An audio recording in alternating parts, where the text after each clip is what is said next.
So here we are. Hi, everybody. Welcome to our Past Lives, Past Loves reading. So here we are. Oh, I have my volume on. Good grief. Well, So I just cobbled this studio set together, and I didn't have time to put in our usual intro, so we just went right to live. right to live. So I just want to say, welcome everybody to TFT, Tarot for Today, Divine Dabblings with Oberon. and me, Banshee. Welcome to our show. If you are new here, we welcome you. This is a real experimental kind of thing we do every so often because it's popular and it's fun. And Everyone loves it. for Super Tarot Love Month, we are specifically doing a reading about a past life, past love. So you may not get all of the juicy details about that past life and everything you went through. It's going to focus more on the love relationship, but you'll get some idea of maybe where you were, maybe what era it was in, and some other elements of that. And also, if you really like this reading, we might be able to explore it more for you on one of our other live shows. You can always come and ask a question about this particular reading, or if you just want us to explore a past life in general, we'll do it with the cards we have. But just to give you a quick rundown, I'm using a variety of decks for this reading that we don't normally use on our regular show. It's a magnum opus. We use, we do an oracle card for the collective on our regular show. We do Tarot and Lenormand. Tarot and Lenormand are going to be a part of this, but there's a number of oracles too that led us on this path. And in particular, should I hold it up to this? Yeah, hold up to that camera. Okay. I don't know if you can see it. Try under the other camera. Okay. It is the Awakening Far Memory deck. And this has all kinds of stuff about reincarnation and past lives. It will tell you how you died. It will tell you all kinds of information on this past life. And we're using some of the cards from this deck, but not everything. We're not going to go into the death thing on this show, for example. All right, so that gives you a little bit of an intro here. We have a couple of different tarot decks for different reasons, some that may not be used.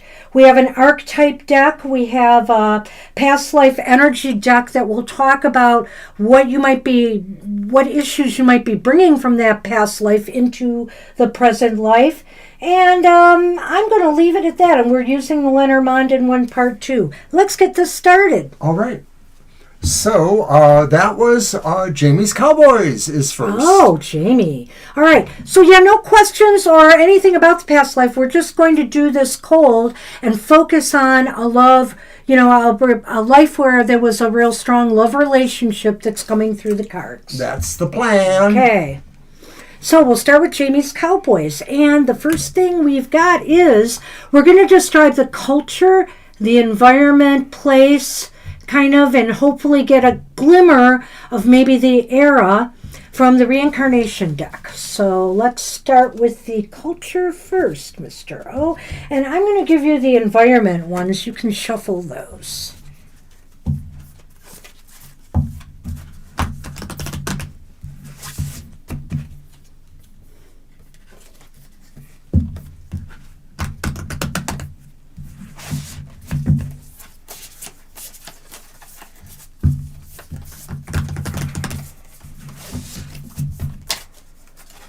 Okay, I'm going to just pull one. Have you pull one of these? And you can have me pull one of the other ones. I think we could put this on simultaneously. All right. And then you want me to... Yes. All right, so I'm just going to go ahead and pull that, or you are? I'll pull it. Okay. All right. Well, this is interesting, Jamie. How do you feel about China, Japan? I'll hold it up higher if you want. Yeah, there you go. Nice. If you can. There you go. Japan. And riverine, so a watery kind of area, maybe like a river that maybe there was some transport or trade, between communities. But that is the overall environment where you were at, it looks kind of more ancient. Right, there's a sense that it's maybe not from a very modern era. It could be merely hundreds of years ago in my feeling, but it could probably more likely be more hundreds of years ago. I don't know that it would be before a couple thousand. I don't think it would be. No, I'm not sure I'm getting that either, but I do feel that, yeah, what would you say? What would you say timeline-wise? I'm thinking 800-ish to maybe almost twice that. Like I said, I don't think it's before 2,000 years ago. Yeah, But I have to agree that I think it's really, I was thinking like around 1200. okay, that The would 1200? be 800-ish years ago. Yeah. And so let's take a look now So that it was we've in got an the Asian enlightenment. area where there was a river community. Now we're going to describe you, the partners here in this relationship, and I'll be using my Warrior of Love Tarot for that. And of course, I saw what you said earlier, Jamie. So we are thinking that maybe this person, the current person was a person before in your life. I get the feeling of that. Well, it may pop up that way with some of the cards that you're seeing, that you could, like I said, if people have somebody in mind that they've spent a past life with, yes, look for the signs of that here. But remember, we may have been here many times. It's good to remember, too, that, spirit and karma and whatever wants all of us to experience life in many different ways. So it would not be unusual that we're many different genders or we have been different genders and or the relationships between those genders could even be varied. Okay, we have the Page of Wands.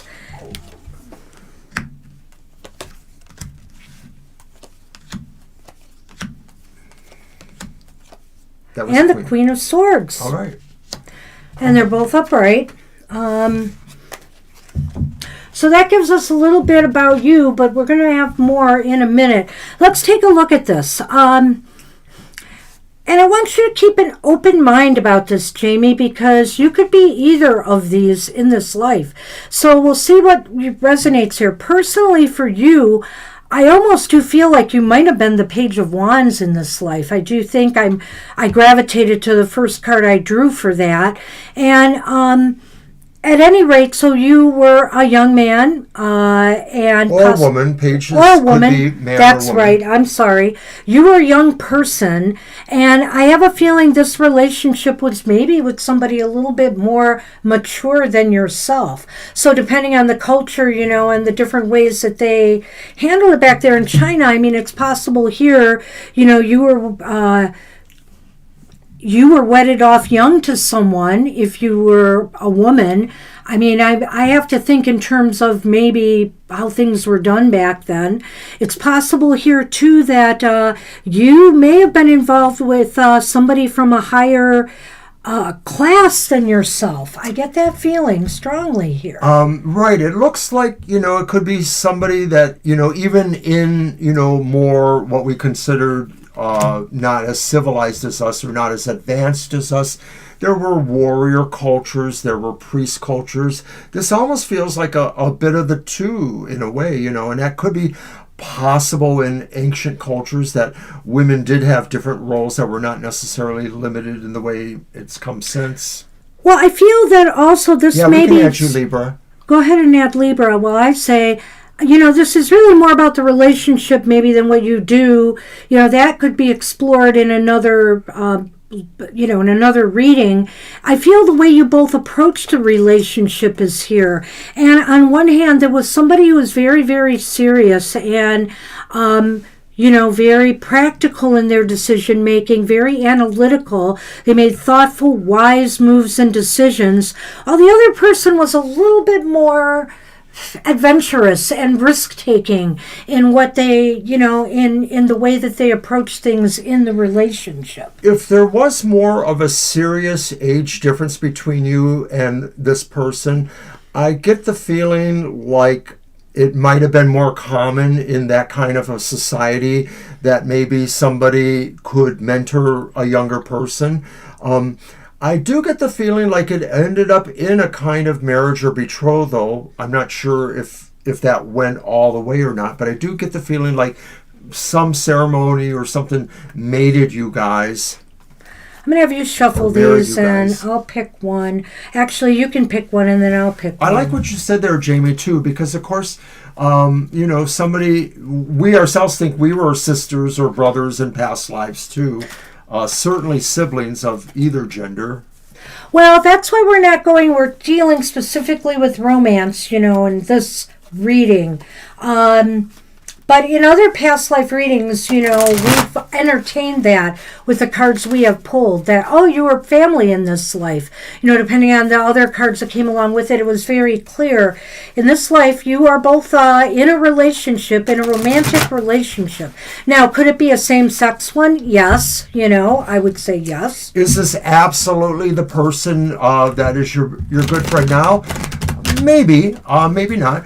And it doesn't mean anything. I mean, I think if spirits are twinned or bound to each other, then karma or spirit expects them to have all kinds of experiences over many lifetimes. So sometimes you're lovers, sometimes you're parent and child or grandparent and child.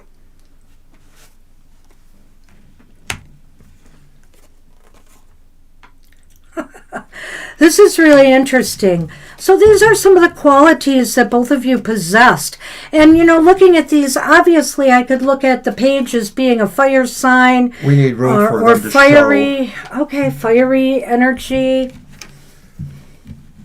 That's right. I didn't show them, and I apologize. No, but also there's only a window of room there, too. They can't go down here. I know. Some of these cards are going to be picked up, though, remember?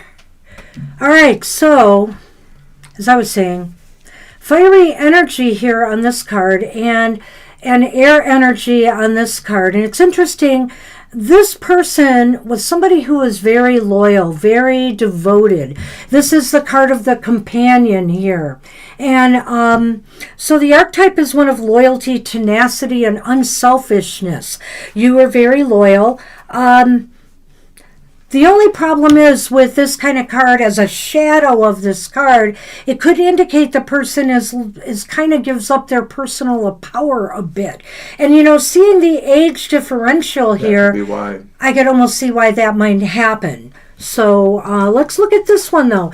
It's interesting because the partner here, this other person, whether this was you, if you can relate to this, Jamie, there was somebody who really wanted to seek more solitude and, wasn't somebody who liked to socialize a lot, wasn't somebody who wanted to have a lot of people around. They wanted quiet, private time to themselves, which, of course, with this enthusiastic, loving person here, there might have been a little issue with that. You know what it makes me feel like? Like maybe because the person was a little older, that maybe there was an apprentice thing going on, no matter what the trade or situation was. And so this person felt the training, etc., needed to have that focus of isolation in a way. And this person, yourself perhaps, was the one who was very, devoted and loyal. So is that how they got together in love? Because maybe. Love. But, that is sometimes a principle that happens. It is true.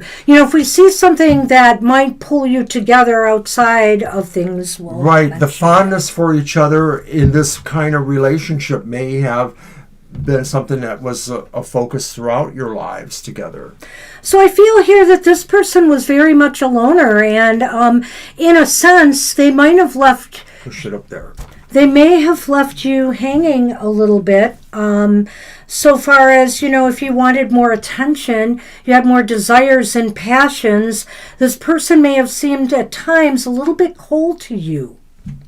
Right, so that could be something that is, possibly a defining quality through the relationships that, one of you is a little bit more attentive, the other one is a little bit more abstract at times. But there still was a bond there we can see. I can absolutely see that. And I feel here this person treated you very well, very fairly overall. All right. Trauma bond. So here we go. Let's try the theme. This is a little bit harder to shuffle because they're smaller. And this is the theme of the love relationship. Not necessarily everything that went on in your life, but it may, or, the overall theme of your life together in the world. Focus or tonal quality. But there may be some of that here as I look at what I want to pull for this again. Yes, the theme. Greed and generosity. You can put it where you want, right? Well, first I'm going to show it. Yes, you do. So the quality or tone of the relationship may have been about, either a disparity or the sense of one or the other. Yes. I feel here there were times where, this person was very, well, both of you, were in a period of either giving a lot to the other or withholding from the other. It's possible here that even though I see some fairness and balance here, that at times it feels like there may have been times that somebody wanted more or did not feel like maybe they were getting the attention they deserved. And I kind of got that from the other cards here as well. I'm going to go back to that idea about the age difference and the idea that maybe there was some sort of apprenticeship or study, or the relationship wasn't focused really on the love part, but the love part came because of the intensity of this training or learning here. And so part of that respected the fact that somebody had to be more of the giver, somebody had to be somebody who needed more. And it sort of just, to me, details that sense of the relationship between the two with different positions. Okay, so let's see. We need a tarot card. Do you want to pull from that deck? Yeah, let's use that one. Is it just me shuffling? Yeah. All right. And this one... Oh, wait. We don't need a tarot card. Okay. I'm sorry. Is it this deck here? Nope. Oh, we already did that one. It's this deck, and I'm going to let you pull from there, top and bottom. All righty. So it's a Lenormand. It's our Valentine's Day Lenormand. Whoop.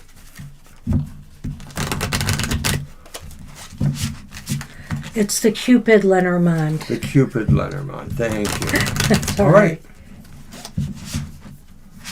Huh.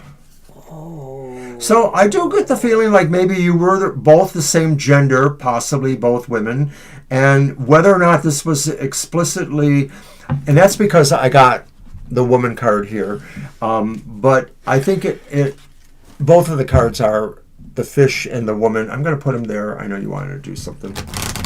No, that's okay. That could be read first. And I think here, I'm going to go... Now, remember, when you get two tarot readers, you get two different opinions. And I'm going in a different route with this. I do feel that one of the partners here was possibly having some side relationships going on. Hi, Nancy. And I think... you are our 10th person. We're going to close the list here because we don't believe we can do more than 10 tonight. So I will add you to our list, and we are closing the list then. This first reading is going to be a little longer because I think we just need to see how all of this is working out a little bit more. All right. Let me add the sign for closing the list.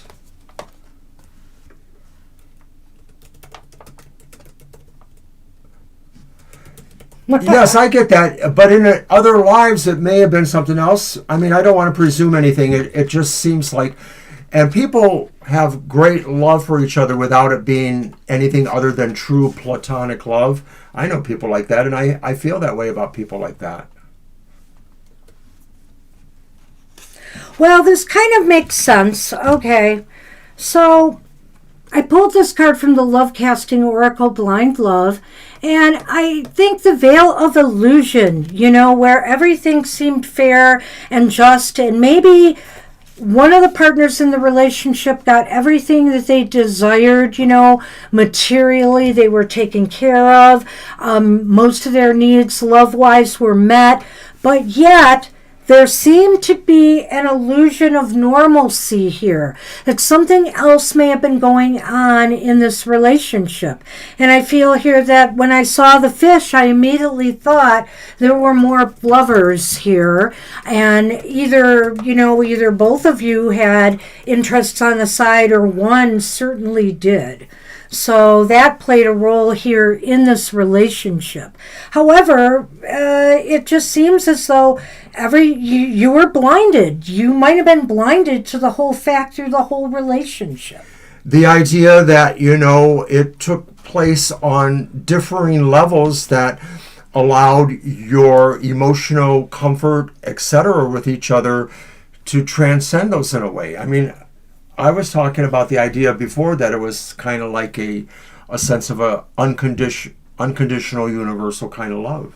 Yeah, I'm sorry, Shirley. We'll see if anything opens. I added Oh, her. you did? I even put the note there. I said, I will add you. Of course I'm going to add you, Shirley.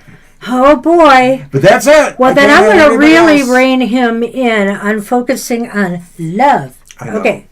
So what did you say about the Lenormand, if anything? Oh my gosh. Oh, you don't want to talk about I it? expounded quite a bit on that. I said that there was obviously something going on here. The fish is abundance. Abundance of partners. Got it? An abundance of, and there's one right there. There was definitely at least another relationship, intrusive on this. But because I pulled blind love from here, I feel that you or the other person was totally unaware that this was going on. Well, here's a thought. In some societies, and maybe Chinese, Asian societies are like them, they are not necessarily conforming to modern religious norms. So maybe ceremonies to indicate marriage are not necessarily totally binding, that maybe people did have multiple polyamorous kind of relationships. So in this sense,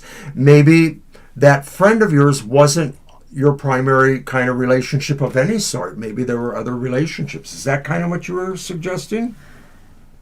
Maybe. I was suggesting that there was some fooling around going on, and that one of the partners was totally unaware of it, because this person treated them well enough that they thought everything was normal.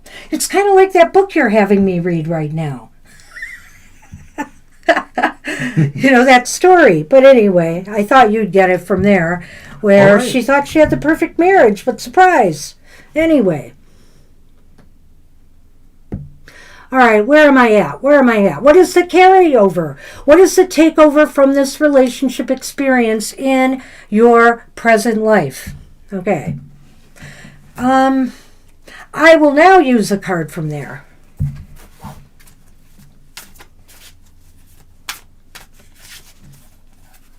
And I will use this. And we will move much faster, because if every reading takes this long, we're in trouble. Yeah, we are. I guarantee you we'll go faster. All right. So the carryover, the takeover, what did you term that? Yeah, the carryover is that... Kara, if you were just watching, waiting for me to say that, I'm sorry, we can't be here all night. I'm sorry, Kara. Maybe we'll do one for you some other time. We'll try to do something for you, Kara. So here's death. And how do you want to fit that in then? I will. Just give me a minute, okay? Okay.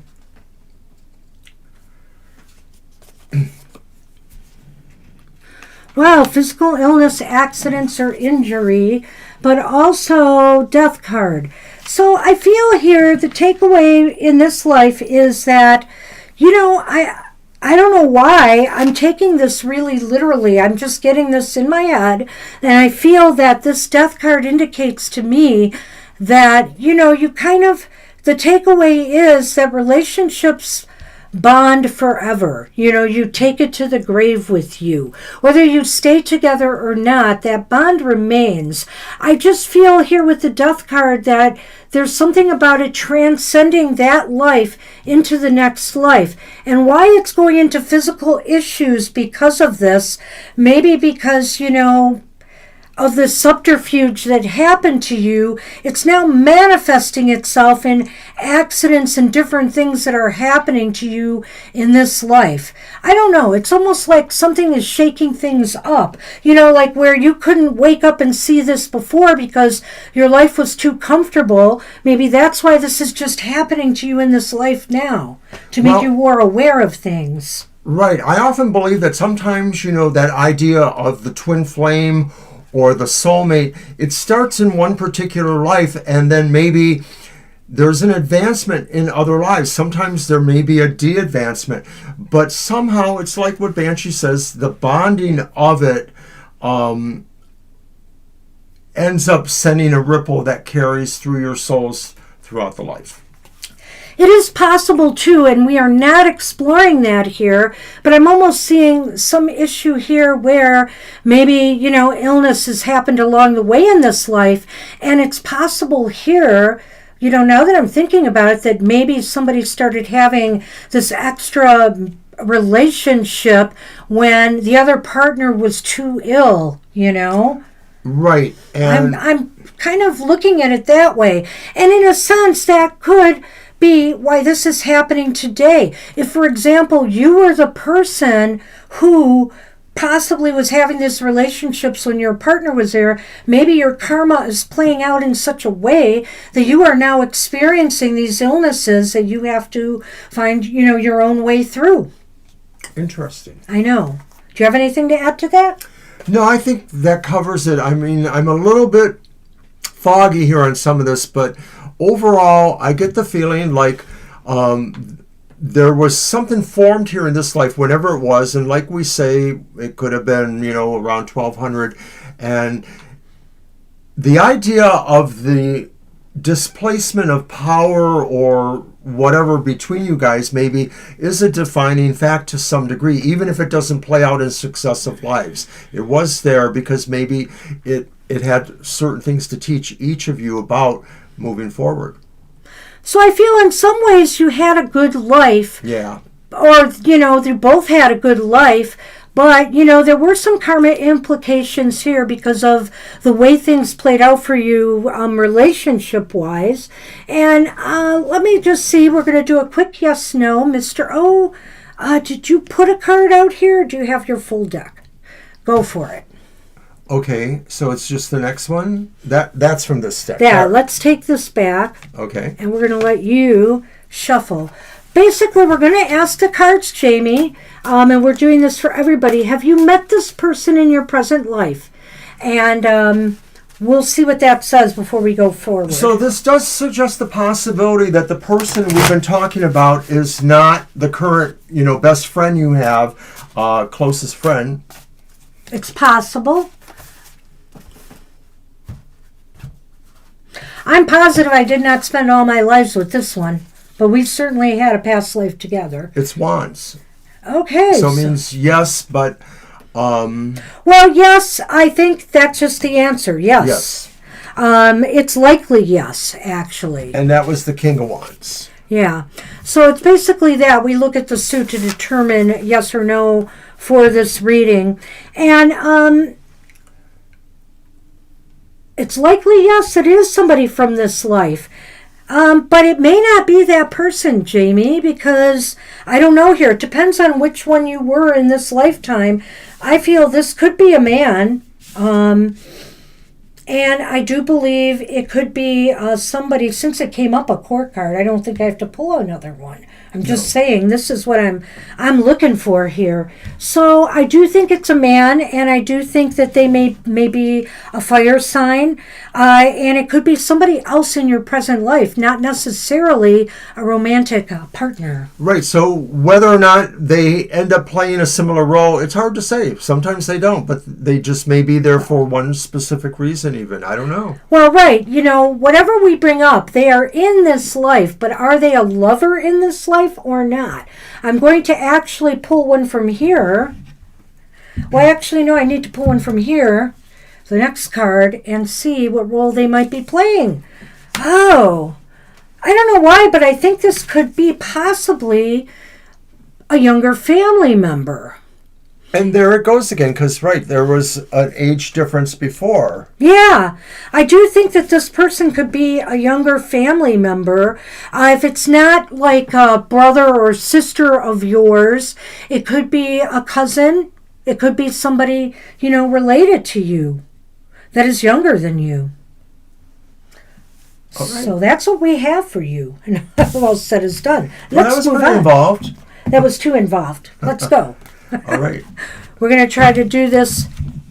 Now that we got one under our belt, I mean, we've tested this, but now that we've gotten one under our belt, it should go easier. All right. And I think with some of us maybe shuffling some cards at the same time, too, might help. I should have brought another tarot deck There for you go. one part of it. Thank you. And the cross. Thank you. And the archetypes. All right. Let's roll on to... Who's next? I believe it's Spirit Connection. Yes. Spirit Connection. Mm-hmm.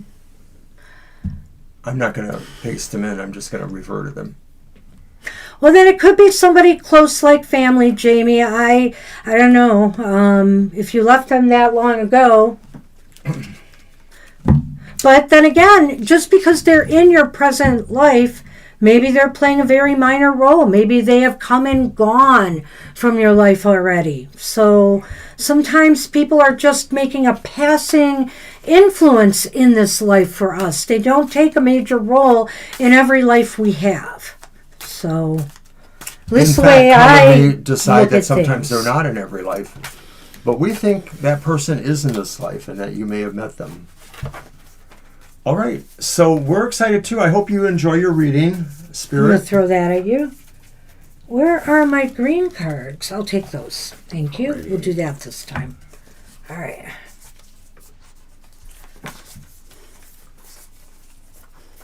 Oh, we're on Spirit Connection? Yes. All righty. Culture, culture, culture. That's you, Mr. O. Grab the culture card. Okay.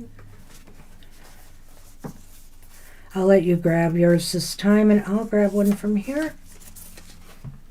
So, it's more India, Really? Southeast Asia. Ooh, Christine, nice. And This could explain things. it seems like it could be coastal because it's marine life. So, right, maybe you were on the river Ganges. Who knows, right? Indeed. And okay, so that's it. We know It does that. imply that it's probably not necessarily very modern. I'm And, even today, many people live in what we would not consider, Western conditions or developed conditions. But so that adds to the idea that it probably is more remote in time. It's probably at least over 100 years ago, I think, this particular life. And we're not saying that necessarily there weren't other lives in between now and that one. Well, they're showing all types of boats here, so it could be any time frame. But I Yeah, would say, that's true. just feeling what I feel, I'm going to say about the 1600s. I don't think it's earlier than that. Well, and that was an era where there was a lot more commerce going in and out of some of those lands. So yeah, that can make sense. And let's see. All right, so we're going to describe the partners now. And let's see who you were. And you know what? I'm going to have you shuffle the archetype cards. All right, the archetype cards. And you can pick two. However you feel like picking them, if you want to fan them and pick them, or pick them right from the top. Or if you want to pick top and bottom. Whatever you feel. I might do that. So I picked two. Right. Yes. And I'm looking for court cards, so it's a little bit different. This is a big deck. It is. It's not too hard to shuffle. She covered a lot of archetypes, you know. I love this deck. All right. Let's see. Let me go through them.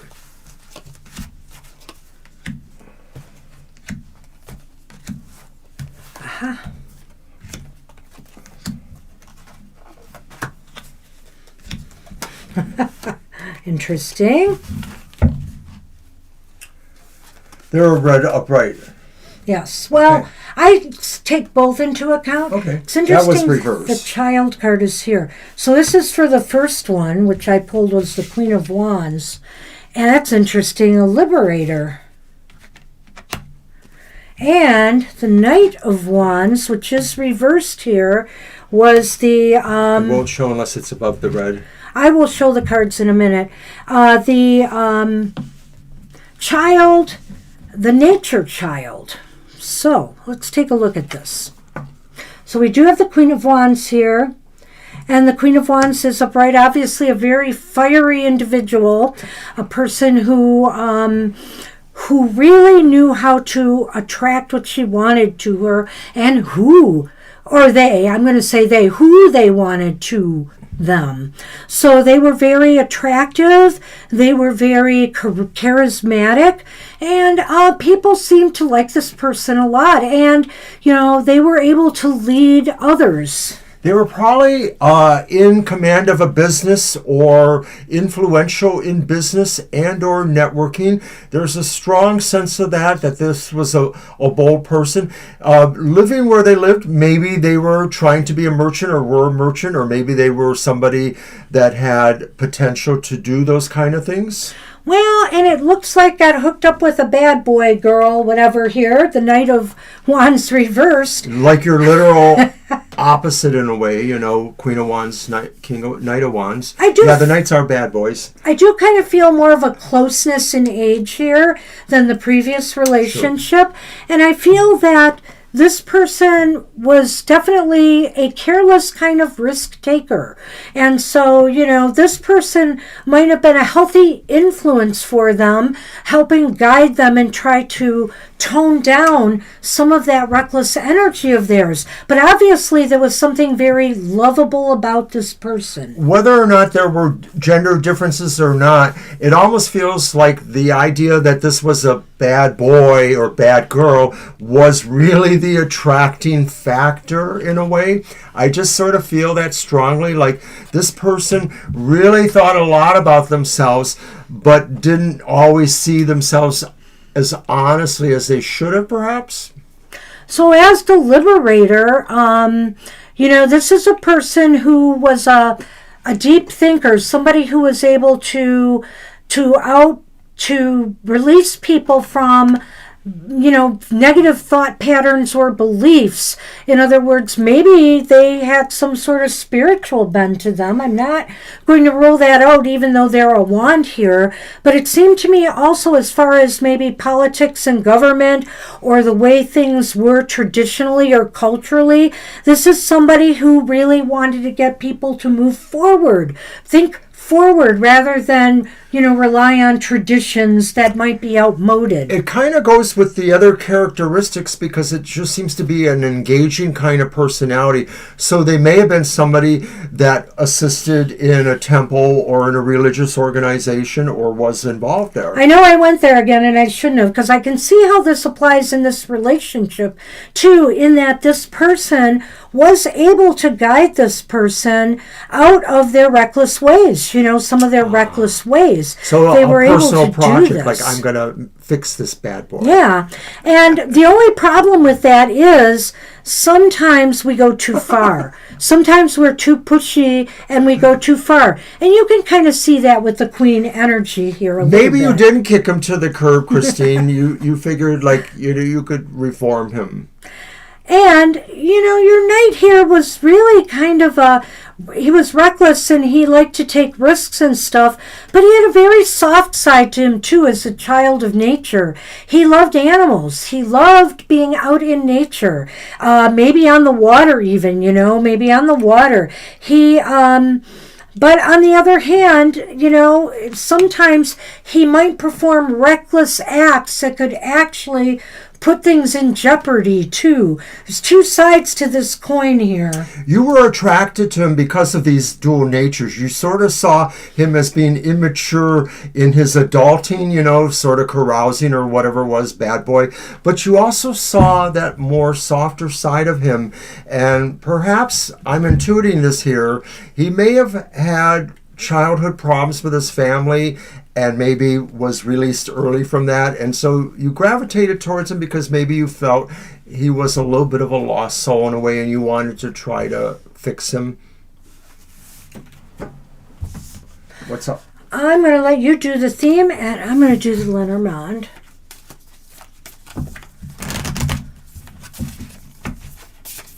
So we probably will go into overtime tonight. We already expected this. CJ. All right. This is the theme.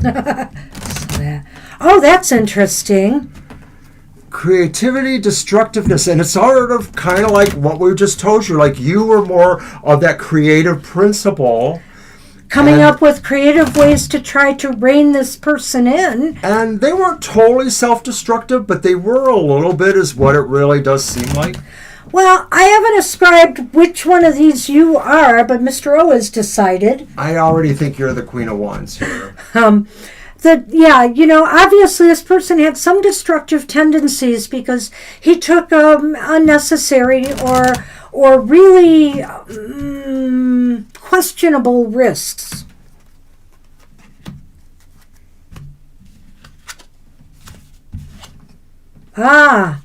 Okay. We have the book and we have the mountain. And I feel here is also part of the theme is, you really...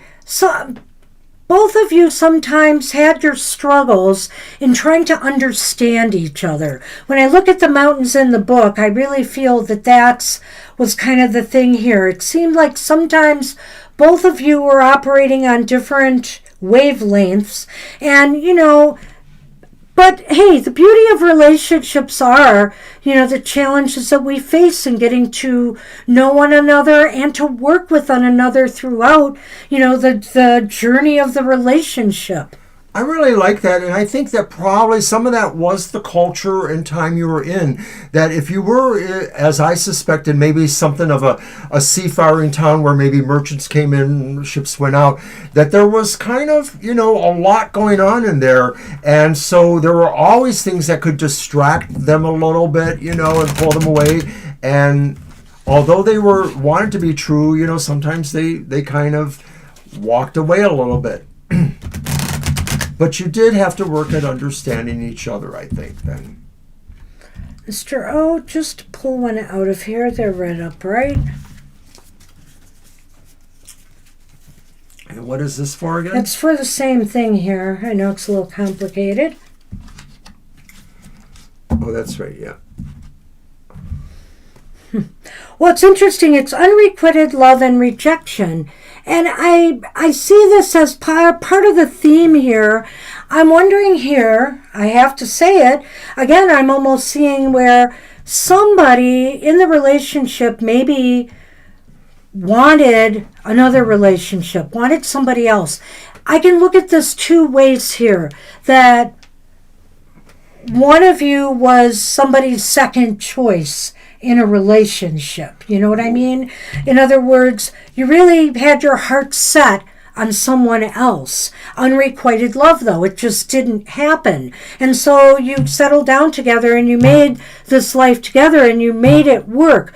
But it's possible that the other partner knew about this or just realized that you had this other love interest and there's a sense of feeling rejected, and maybe that led to some of the behavior if it was this person feeling that way, the reckless behavior. So, I don't know. I'm intrigued, Christine, when you talked about kicking them to the curb and how you don't like the bad boys, you said in a later comment. So maybe and so you I did. almost feel like maybe this did. is the one you let go away because you realized they were never going to love you the way you were loving them. And that's the unrequited love. I think you kind of let them go, is what it was. I feeling that. And maybe this began you learning that respect for yourself that said, I'm not going to tolerate these bad people. Kick them to the curb. All right, Mr. O. I'm on a roll.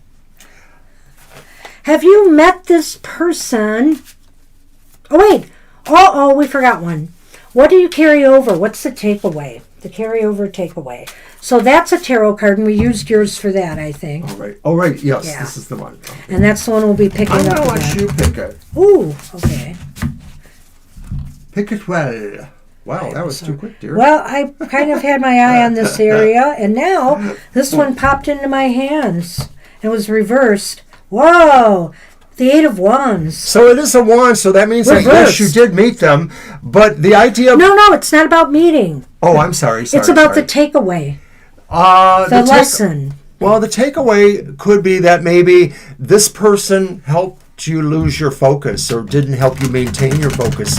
This person couldn't keep up with you, the Eight of Wands speed. There's a lot of wands involved here, and there was a lot of energy between you and this person, but maybe they didn't want to keep up with you, or maybe they were the one that didn't want to focus where you were focusing on a relationship. Yeah, this is a tough one for me a little bit in this spot. I would say the lesson from all of this is that, you needed to pay more attention. Maybe your energy was scattered amongst different things, and you really weren't paying attention to the fact that they were drifting away from They were drifting away. Or maybe that you should drift them away. Apparently you did, though. Yeah. Maybe what happened here is the takeaway is to disfocus your energy. Maybe that's why today things might be different for you. I'm going to check this one out. This is the past life energy, and what might be... Come on. There you go. Whoa. So that was about rejection, right? And in this life, feelings of unworthiness, rejection. You've taken that away into this life. Yeah. So that's why this came up then, because this probably was a key situation where it formulated some of these feelings for that. And it's very likely that maybe this person only had that to do in your life, and maybe they've never appeared in another life, or not in any kind of important way. I'm beginning to feel that the rejected one was you, Christine. I think it was you. Yeah. It's possible, in the world of karma, that you could have been the other person, and now you have to experience the rejection that you dished out. So, I can't rule that out either here, but I'm almost wondering if it's you. If you have feelings of unworthiness, that you're not worthy to receive or give love, or if you feel that, in other aspects of your life today, that you aren't worthy, that you have to work harder than everybody else, that you have to do this, that, to prove to people you are worthy. That may come from the experience in this life. Wow. So, all right, is this the final card? The final card. Whether or not you met them in a That's a yes, no, and you need your card back, right? You got it? Oh, am I going to shuffle all over again? Yeah. I do that? Okay. I didn't remember if I just pulled the next card or not. No, it's we shuffle, but that's a good point for the future. I'll just let you shuffle. I don't have to shuffle that one. I hear you.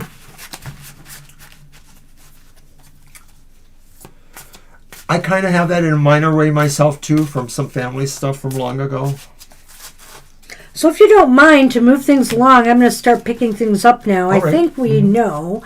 But this is just about whether they are in your life, this other partner. So was that person from that life ever showed up in this life, or will they? And it's the Major Arcana, the Emperor reversed. That means maybe. So it's possible. It's possible. They're not very clear on whether they're here or not.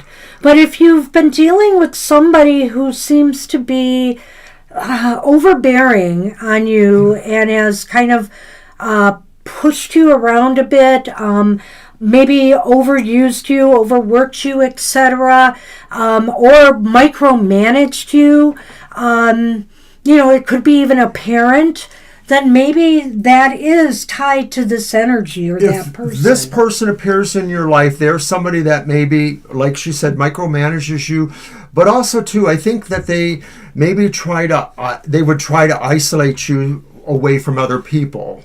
Yeah. So good luck with that. And we're going to move on. And that was a big maybe, so yeah, I'm not sure about that one. All right, so we are on CJ now. Okay, CJ. You have those. Right.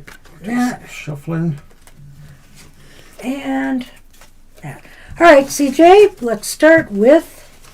Yay! You have the blue. I'll take those back. And you have the red. I'll take those back. And I'll keep the green.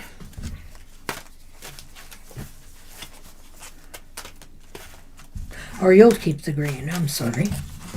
And we need those earlier than the archetypes. Correct. But not a lot earlier. Oh, are you shuffling now everything? That's a plan. A little bit. I might give them another shuffle again. Let's go.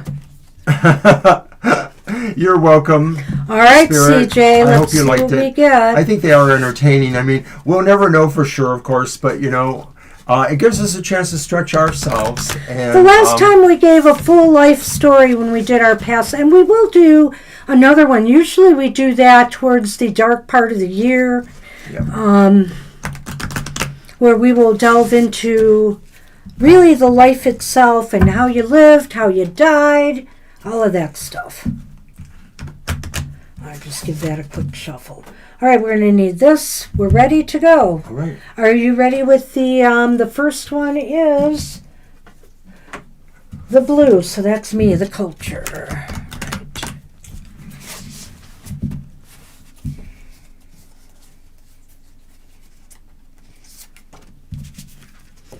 Wow, how does Egypt sound? Wait, keep it there. Hold on. Okay, Egypt. And you, Mr. O with the green? All right, and the environment? This is... The environment? The environment, I'm sorry. That's all right. And we have Riverine again. Okay, well, the Nile. Right, and of course the Nile. And, this does tell me that this could have been a lot further ago. This could be very ancient, CJ, because some scientists and some historians now believe that much longer ago than we believe Egypt existed, the area was more lush and equatorial before it became more desert-like. So we're thinking this could be at least a couple thousand years ago. It could be even a little further. Yeah, I definitely think it was probably, I don't know if it was modern, more, whether it was BC or early AD Egypt. My sense it was BC, but later BC. Older? No, later. More recent BC. Yeah. So more around 3 to 2000 BC, maybe. That's what I feel, but... something like that.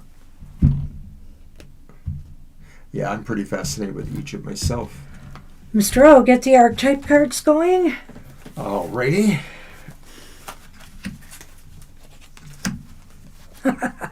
Interesting.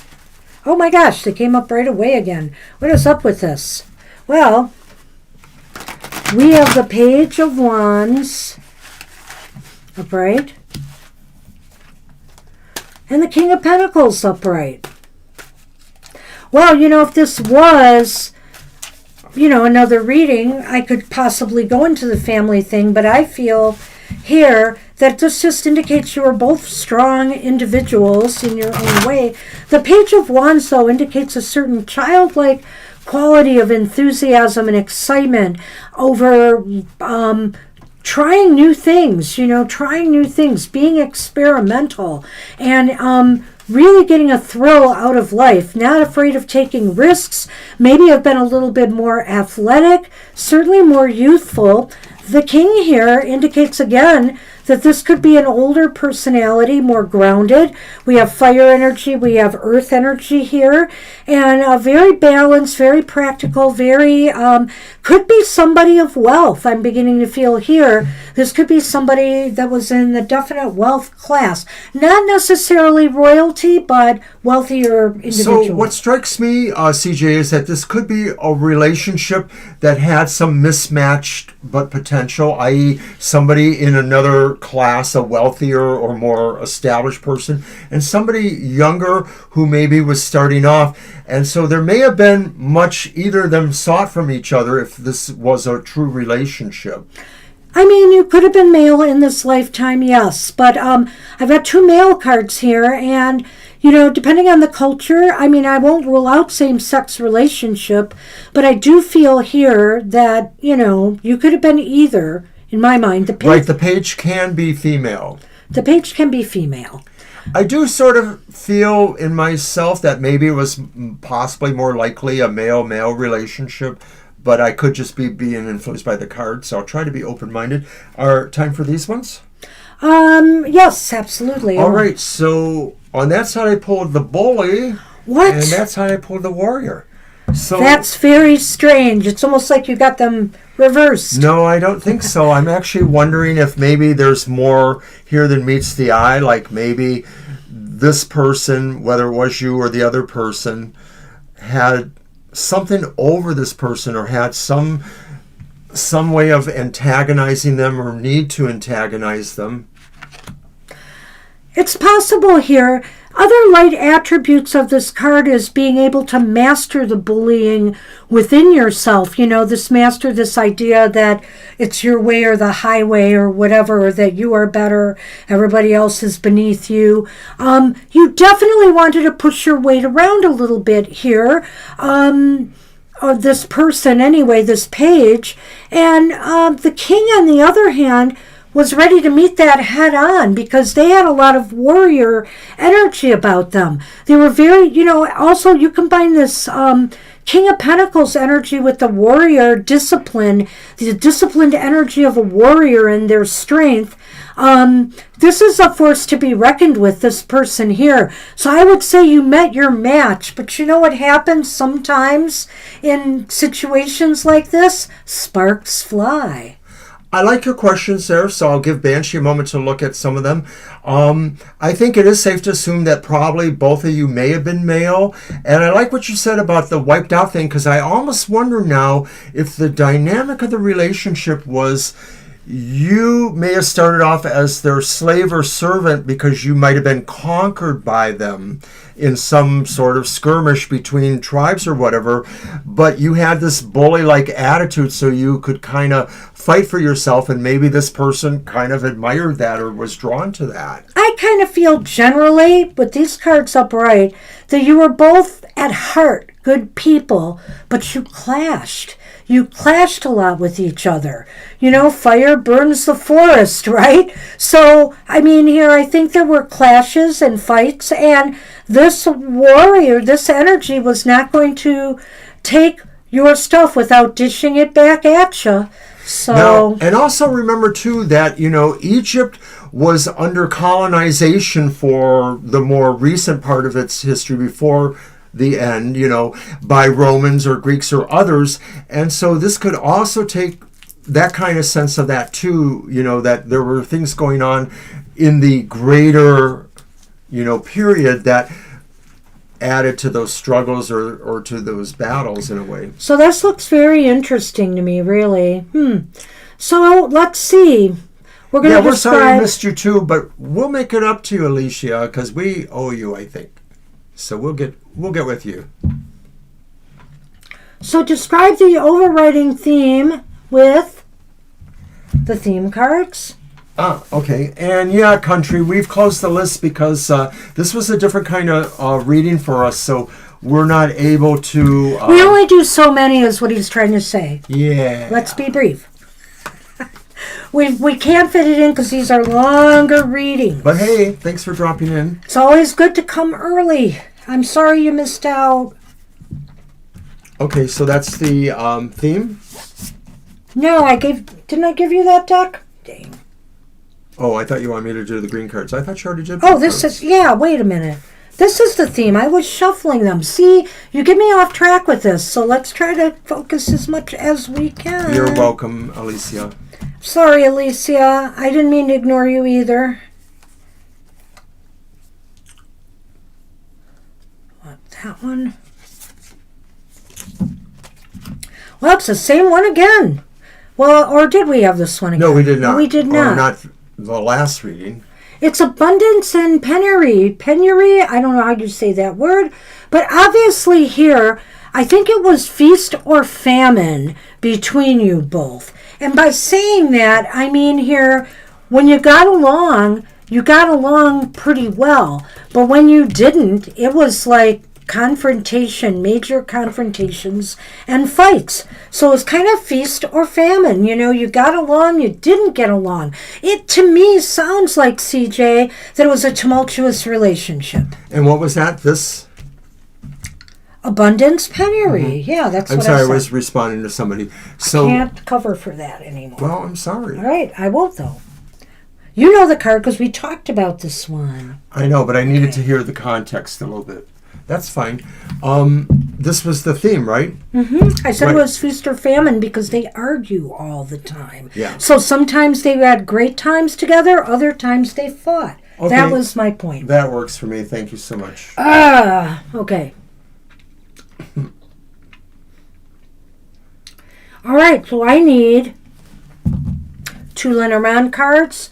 You can do those. All right. Because I have to do the love casting one. Maybe next time I'll give you this one.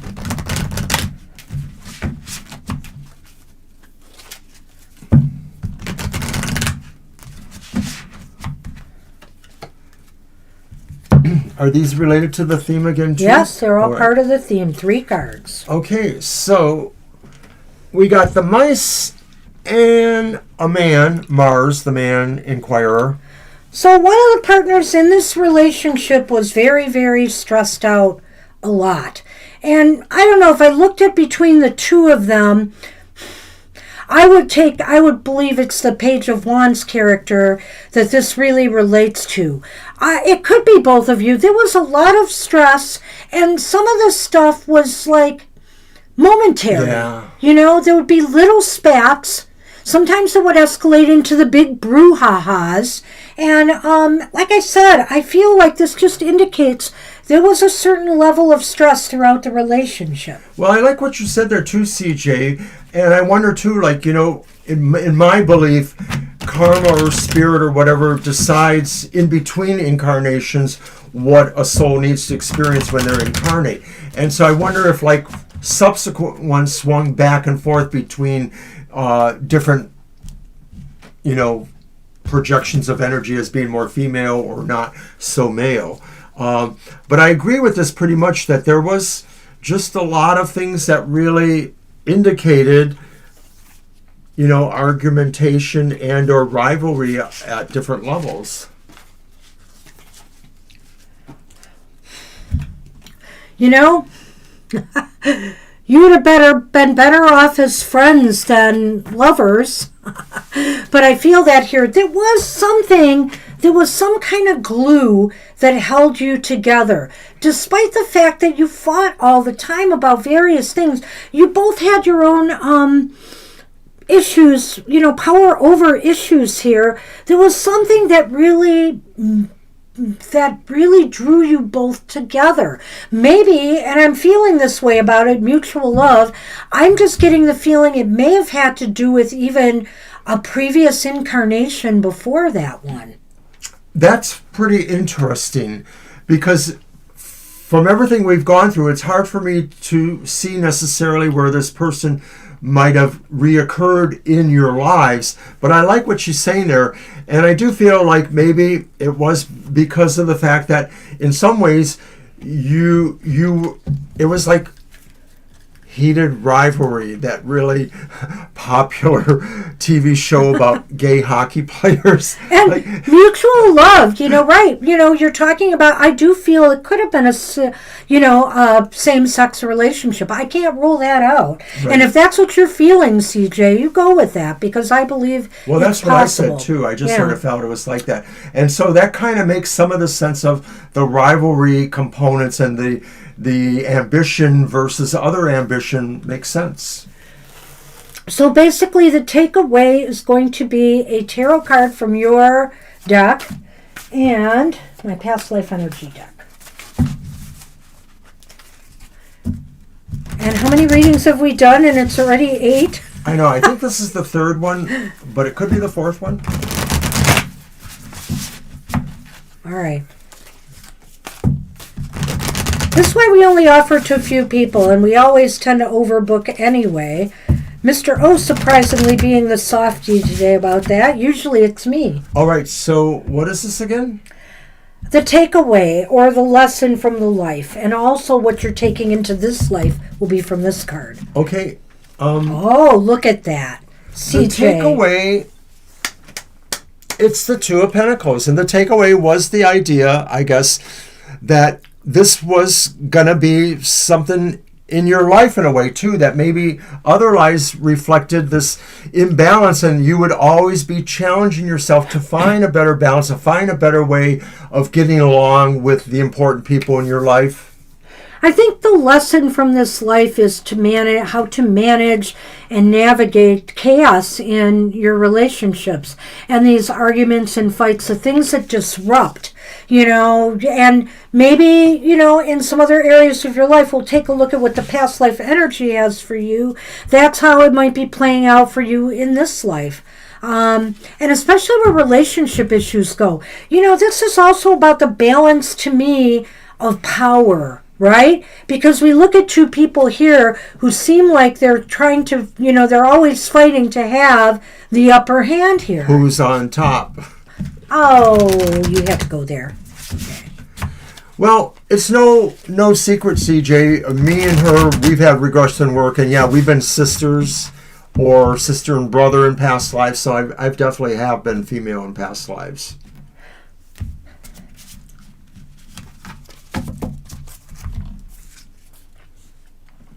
I just pulled it. Oh, Honestly, I wouldn't have expected this, but it's the caregiver card. And it says putting others first. It's possible here, since both of you struggled sometimes to reach, agreement on some things, that's what this is about. Maybe now in this life you feel like you have to take a back seat now and sometimes put others first, because before you were very standoffish. It's like you two would be facing off with each other all the time. And so now maybe you handle things in your life where you're overcompensating for that a little bit and putting others before, some of your own needs. And you need to refocus. You really need to find the balance here, right? The takeaway was this life gave you the feelings that you needed to heal people rather than hurt people. Whether you really hurt each other in that life or not, you came so close to that point that maybe that really impressed on you. You wanted to be more of a healer and help people. So I hope there was some things here that make sense to you. Good luck with that. Now, did you... Oh, we have one more. The last one. Yes. Is this person in your life today?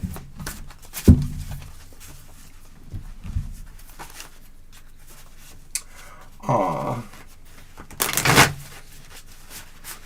And I'm going to start putting some of these back. Is this person in your life today? I love it. I mean, I don't know if it's that kind of thing, but... It's definitely leaning towards yes. Wands mean yes, and it's the Two of Wands, and it's kind of like a couple, sort of engaging before something. They're having a bonding moment of some sort. I don't know why, but when I saw this card, CJ, I felt to myself that they're here and that the adventure continues. So if they haven't played, they could have already come and gone in your life.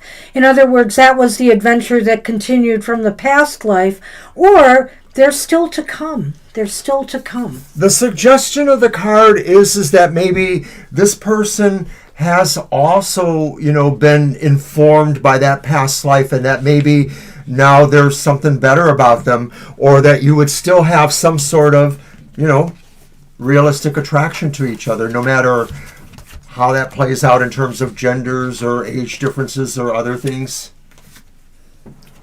Okay. It's possible. To me, I'm looking at that as saying that the yes means that maybe you could meet them too. That it's not just that you right. have met them, but that maybe they are in this lifespan of yours now. So hopefully you will be able to cross paths. Sometimes people are in our lives and we never see them here. We just don't cross paths. Mission. But seeing that Two of Wands, I kind of feel like you will cross paths in one way or another. You're welcome. And holy cow, we're on Lisa. Oh my God, this is going to be so exciting because we know Lisa, and this should be really cool. Hi, Lisa. Here, I have to give you these for that deck.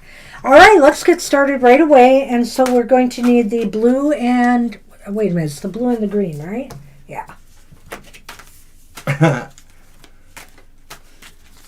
So I will go first with the blue. I will shuffle up these cards. And thank you, everybody, for hanging here.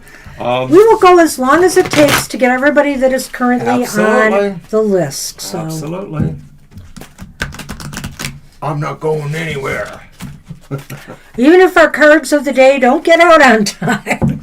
Well, I should have done them earlier, but I was busy doing some stuff. All right. I mean, we're pulled them already. That's done. Actually, I want to be able to...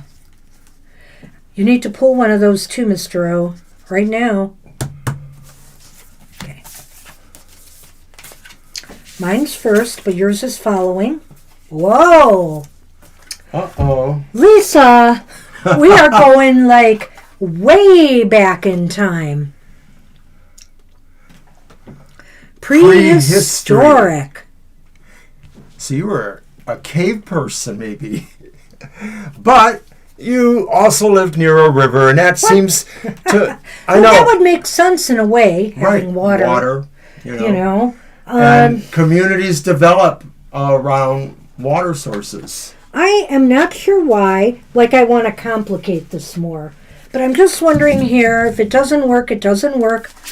I brought this deck out just because it might give us a location. But some of these cards already kind of have a location on it. And of course, it's still going to be a very vague location because prehistoric, I mean, I don't know, were the continents all formed by then? Was everything... Or had they drifted to where they are now? You know? I mean, there might have been some shifts and changes. All that stuff. And by the way, if anybody's wondering, there's actually an alien card in this deck. And if it comes up, that's going to be lots of fun. Well, let's just see if it helps. It may not. Well, it's Egypt area. Okay, and which Egypt makes sense. Absolutely had prehistory. Right. Very much so. So, I mean, it's in there. I'm sorry. I accidentally hit the wrong button. Oh, okay. Just put it back there. Okay. So, I'm just going to throw that here. There. Okay.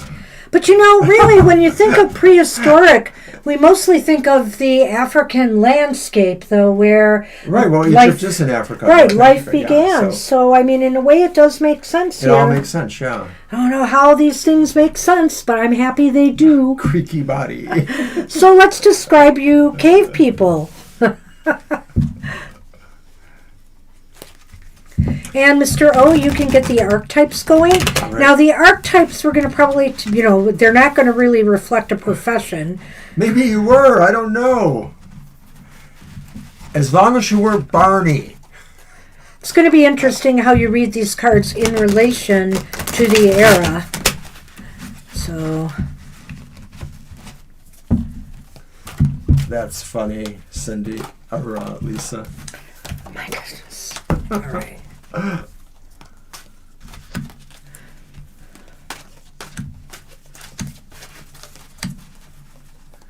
Oh, wow. What's going on here?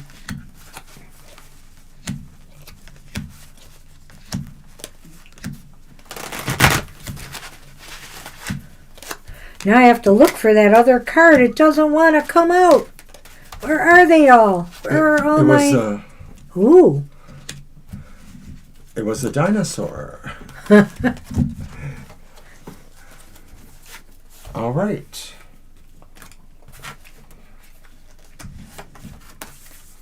All right.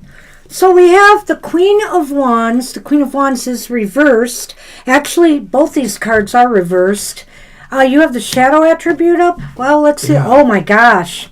Well, back in that day, that would not be quite like that, but we can... Extrapolate? Yeah. So you got the Queen of Wands and a prostitute card. This is fun. Temple slut. This is really interesting what it says here, though, and I want to read this on the card because it's interesting. It says, it accentuates the challenge of surviving without negotiating the power of your spirit. So, I mean, to survive, we do a number of things. You may have had to couple with somebody, whatever that looked like in the prehistoric era, out of physical necessity. You were dragged by your hair into the cave by Pluto or whatever their name was.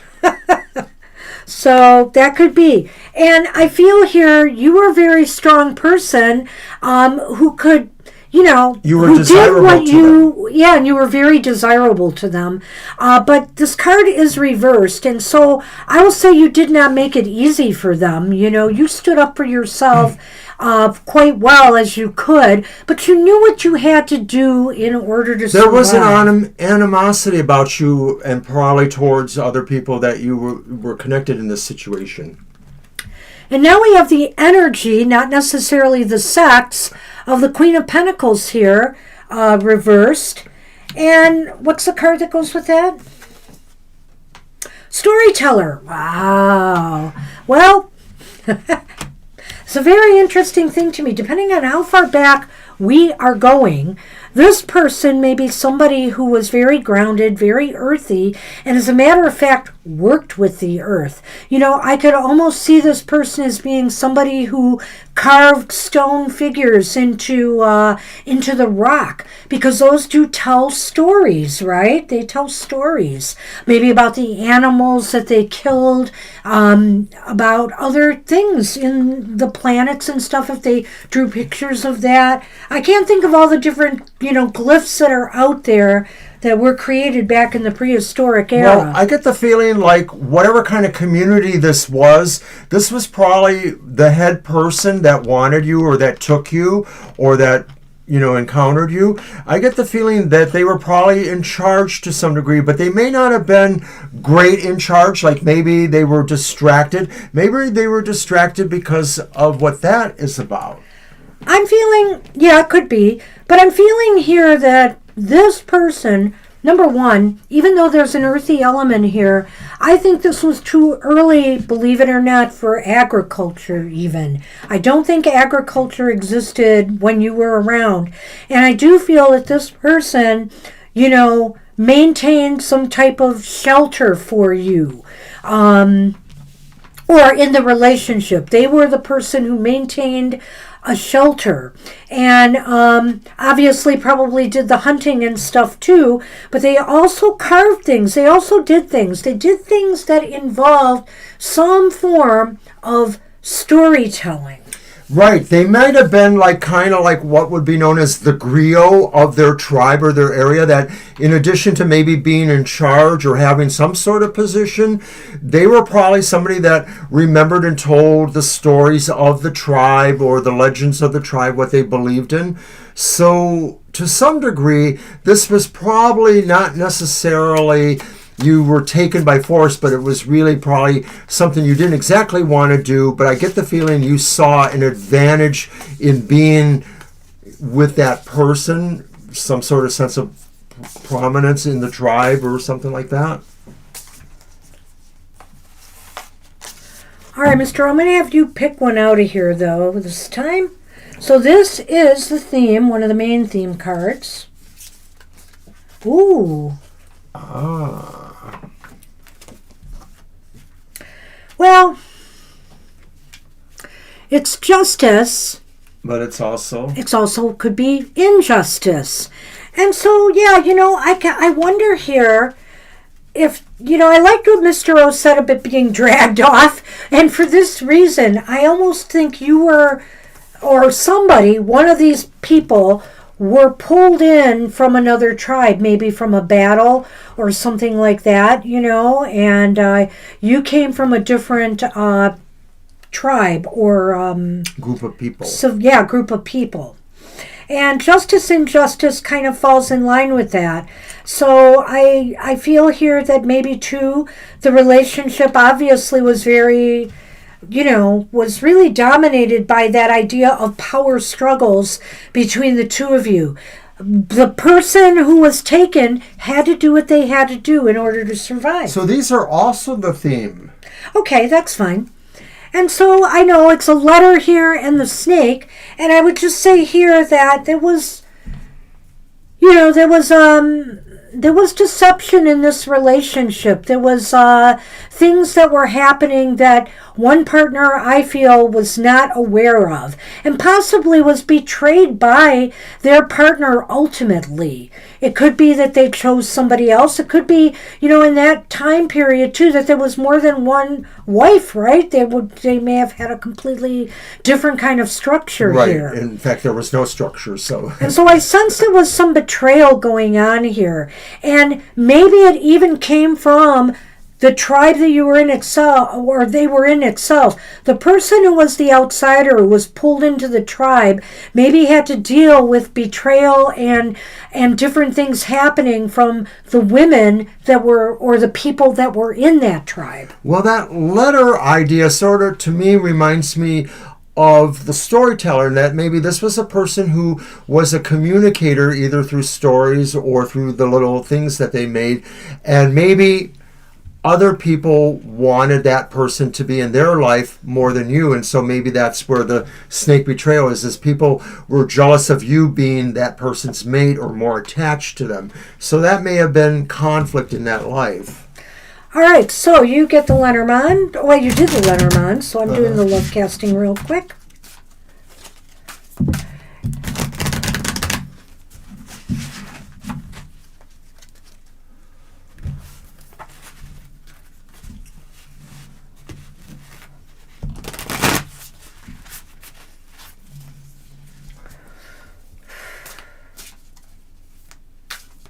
What is this?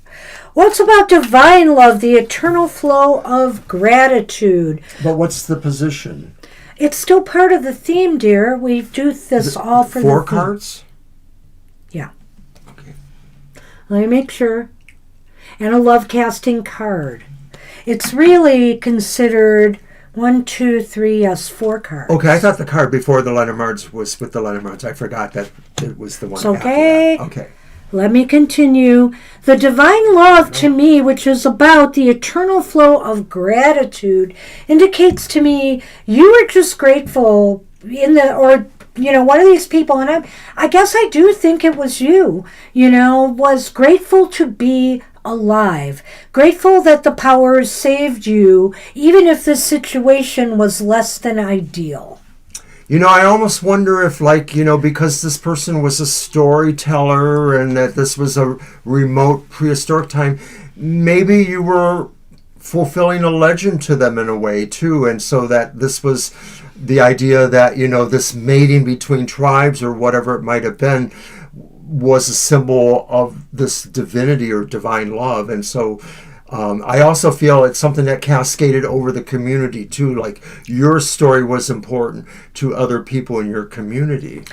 I don't know why, but I'm feeling here that there wasn't a lot of what we would consider love between the two of you, because especially with one of you operating out of the sense of necessity and being pulled away from the people you knew. So, you know, the tribe that you knew. So I think this gratitude is just the fact that you were able to survive. Okay. So... Yeah. So what's the takeaway here? What carries over? So basically, you're going to pull one of your tarot cards for that, and I'm going to pull one of these. What do you got? The reverse Seven of Wands. Wow. So in this life, Lisa, if you're always feeling like you have to, you have to stand up for yourself all the time against people trying to take you down. That may be from the energy of this life where you were taken. You know, it's possible here that now in this life, maybe too, you've learned some lessons from that you should not just sit there and take it, that you have to stand up more for yourself in this life. There's also a possibility too that this was a lifetime where maybe you did have to retreat some way, and so that informed you to say, you know, you have to try harder to stand up, to be that survivor. You got an archangel? Yes. Whoa, I'm not sure what to make of this one. I forgot they had these in the deck. So it's Archangel Raziel. And you know, it's interesting because we have divine love here. It's possible here that you spent a lot of time, in thought to greater powers to assist you in that life. And I feel here too, one of the things that maybe here, you look for inspiration, you look for, you dabble in things like this to seek answers, to how to get better control, perhaps, of, your life. Well, remember, to me, this might have been a lifetime where you were with somebody in a tribe who sort of had a prominence because they remembered stories or they told stories. And so there's a spiritual sense about that to me, too, that maybe this is saying really this was where some of this started to evolve, or the sense that stories are important and that stories have roots and stories have branches that go somewhere else. Wow. That's what we have for you. Good luck. Isn't there one more card? Oh, whoopsie. I keep forgetting that. So, is this cave person in your life today? Or were they, or in this span of time that is your life? Yeah. Right. Or will they be coming into this life? Right. And some of that we'll just have to see how it feels to us. Yeah, some of the maybes I might go no on, so it just depends on what comes out. It's a maybe again. The Chariot. It is a maybe again. So they may be here, they may not. And the Chariot is here. And you know what that tells me? I really feel if they are in this life with you at all, it's only going to be a real passing influence. Somebody that you pass on the street even. It's really not so much going to register, because I feel the Chariot is quick moving here. And as a matter of fact, it could also indicate that maybe they were already in your life. Yeah. Did you get that feeling? It could be. It sort of feels like they were moving somewhere else. They had another goal in this life.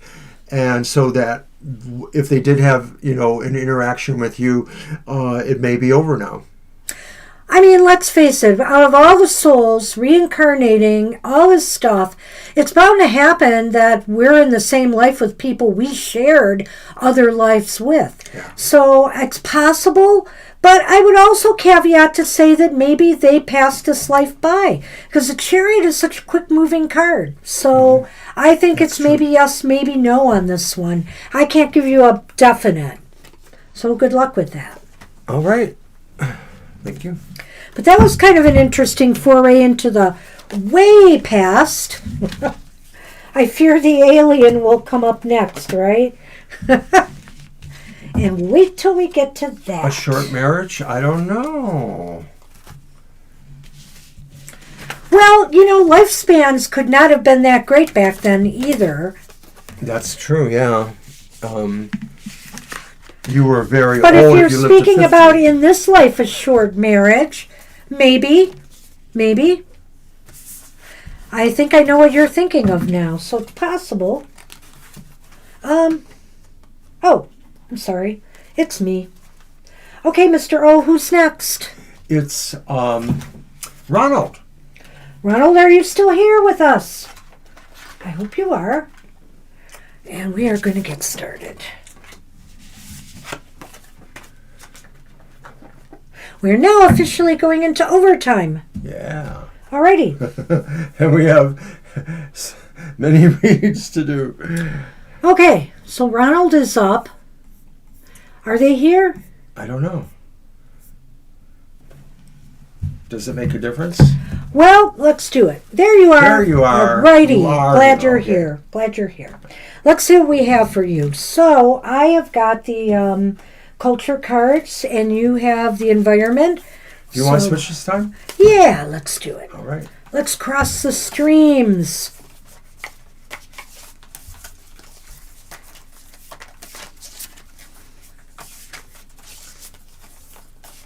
So these are the culture and environment. So they may tell us where about or when about. And I just go with whatever my intuition tells me about a time frame. I'm surprised we're getting a lot of older ones. I expected I would be thinking more in a more modern sense, but I haven't felt that yet. And let's see here. All right.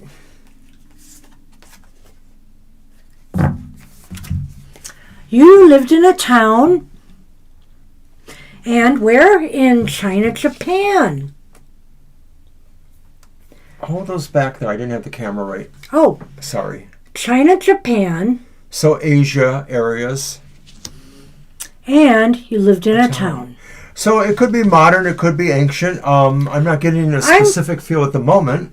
I don't know why, but as soon as I saw the town, and I didn't see China yet, but it's still resonating with me. I'm going to be saying the 17 and 1800s. I think this is more recent. Okay. I'm just saying that.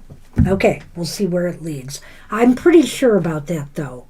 If anything changes my mind, I'll go there. So describe both partners. That's this again, and also archetypes. The archetypes. Do you want to switch them and you do the tarot? But you have to look for the court cards. Right. And if they're reversed, they're reversed. Keep that in mind.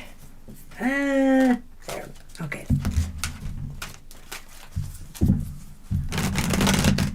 Ah, no kidding. Okay.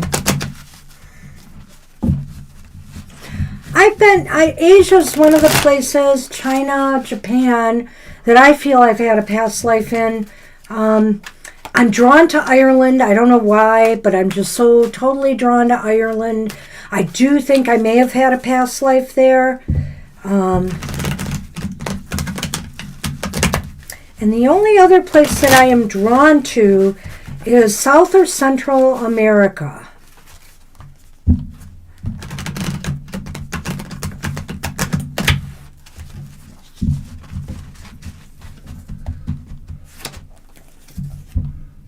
And there is one. Okay. the same one again.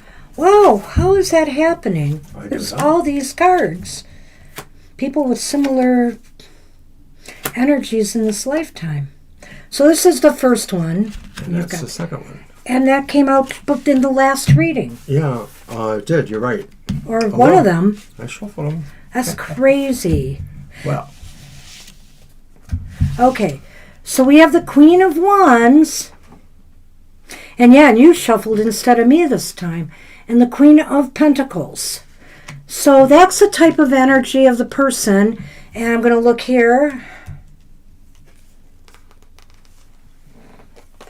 Interesting that that would be with the Queen of Wands. It's the athlete energy.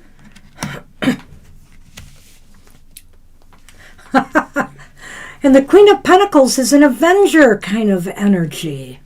Interesting. I think you were matched and very similar in age. You may have known each other. I don't know why I'm saying this, but maybe you knew each other from childhood going forward. I'm just picking that up. And with the Queen of Wands, again, this is somebody who is very attractive, magnetic. And the Queen of Pentacles is somebody with very practical-minded sense, very commonsensical kind of person. And sometimes the Queen of Wands needs that down, that kind of down and dirty energy of being more practical, because she can be very lofty in her thinking. She could think the sky is the limit for what she can accomplish, or what can be accomplished, or what can be done by this person. And the other person's a little bit more grounded and down to earth. In a way, they do kind of complement each other. So, besides the idea that maybe you in this life you knew each other since childhood, there's also a sense maybe that you were from the same social position, and that may have been maybe more affluent. And so maybe that's why you knew each other, because you were both children of people of prominence in a way. And I do feel that what she said about those qualities, whether they're for you or the other person, are pretty spot. Actually, I have to take that back a little bit. They are reversed, And so when I think about it here, it's possible when you were together, you weren't totally in your light attributes, so to speak here. In a sense, you kind of locked horns with some of these energies. I could see here where the Queen of Wands may come on pretty forcefully and be a person who wants to say, hey, we're going to do things this way. This is the right way. Whereas the Queen of Pentacles was a person would say, well, I beg to differ. Practically speaking, we need to do this. So I could sort of see how your energies lock horns here. And I do feel like even though this queen had a lot going for her, there seemed to be some issues with potential physical problems. You may have had some type of, I won't call it a disability, but some kind of physical thing that you dealt with. Whether you had a limp, whether you had, something wrong. It's possible here, if you were very active, I'm almost feeling a male principle with this Queen of Wands more than with the Pentacles. I'm feeling a male principle here. And it's possible if you were a warrior type that you got in, you had some injuries from the war that you were dealing with. Very interesting. I like that. And I can sort of see that too. And with the Avenger card here, you just wanted things to be what you felt were right. Either right unto yourself in your beliefs, this person's beliefs, or societies, the society you lived in. You really wanted to stand up and balance the scales for the people or yourself. You wanted to make sure that things were balanced. And in a sense, that is very much Queen of Pentacles energy. So, no, in a sense here, I feel you you fought for the rights of others. So in some level, that's maybe what brought you both together here is, you stood by, this partner who had, these disabilities. Even though I still sort of feel like, even coming from a similar, position in society, knowing each other as children, that to some degree there were opposite qualities about you that attracted you to each other, no matter if there were gender differences too.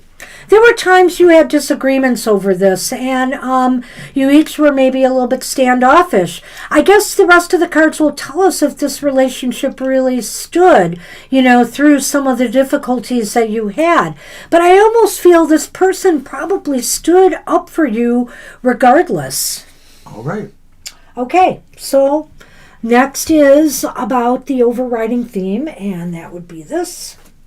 And what am I missing? The Lenormands. The Lenormand, yes. You do the Lenormand, and I will do a love casting after this. All right. So that's why I think I have you pull this once in a while, because I'm also doing the love casting.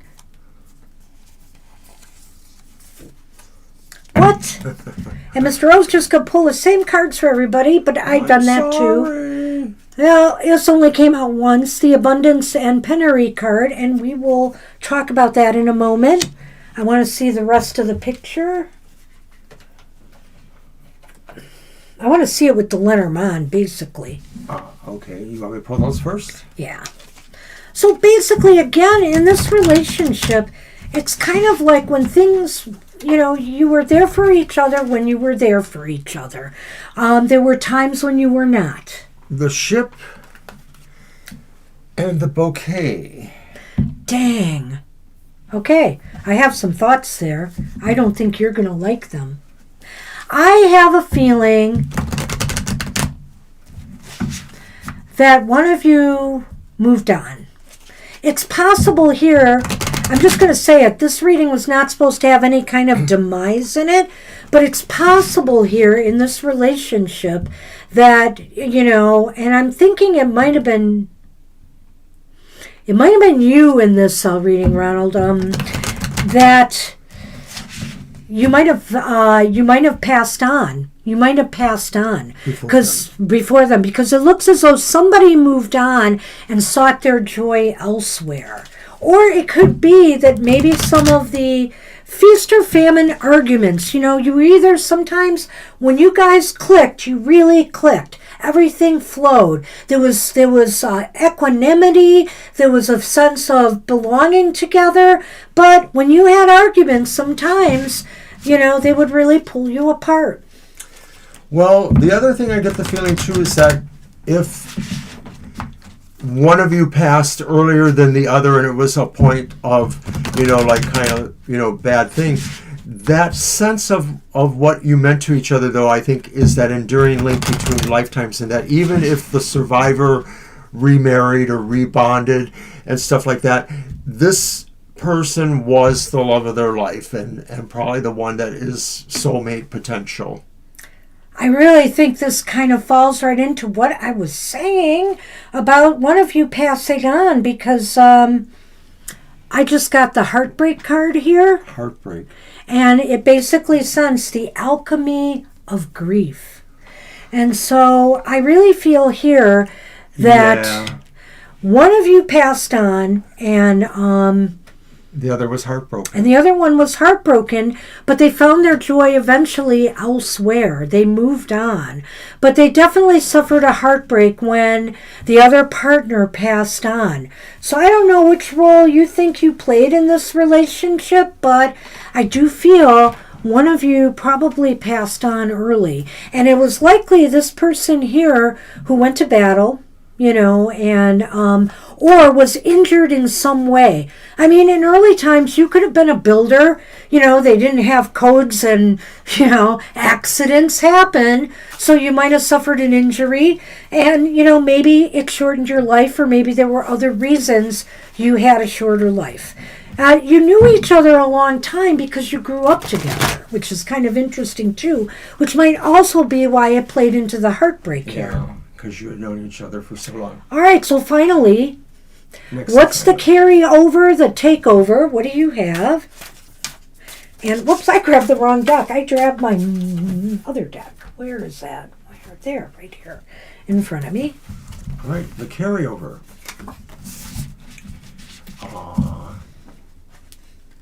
Oh! It's the Eight of Pentacles. And as you can see, there's some cuddling going on here, and I think this is saying the carryover is you realize this was the plan. This was the spiritual plan, it is work, it's plan. It's work. That's it. That maybe you realize now in this life, since life was cut off so short for one of you, that you really have to work better on working together, on finding the harmony, finding the ability to tackle problems, on the same wavelength, and, spend less time arguing and more quality time working together in relationships. So what's this one now? It's the same thing, dear. Oh, okay. More carryover. Take away. Well, this is actually what is basically, Mr. O, and you're making me read it again, but I want to get it right. The takeaway was this. The carryover is this. Oh. Okay.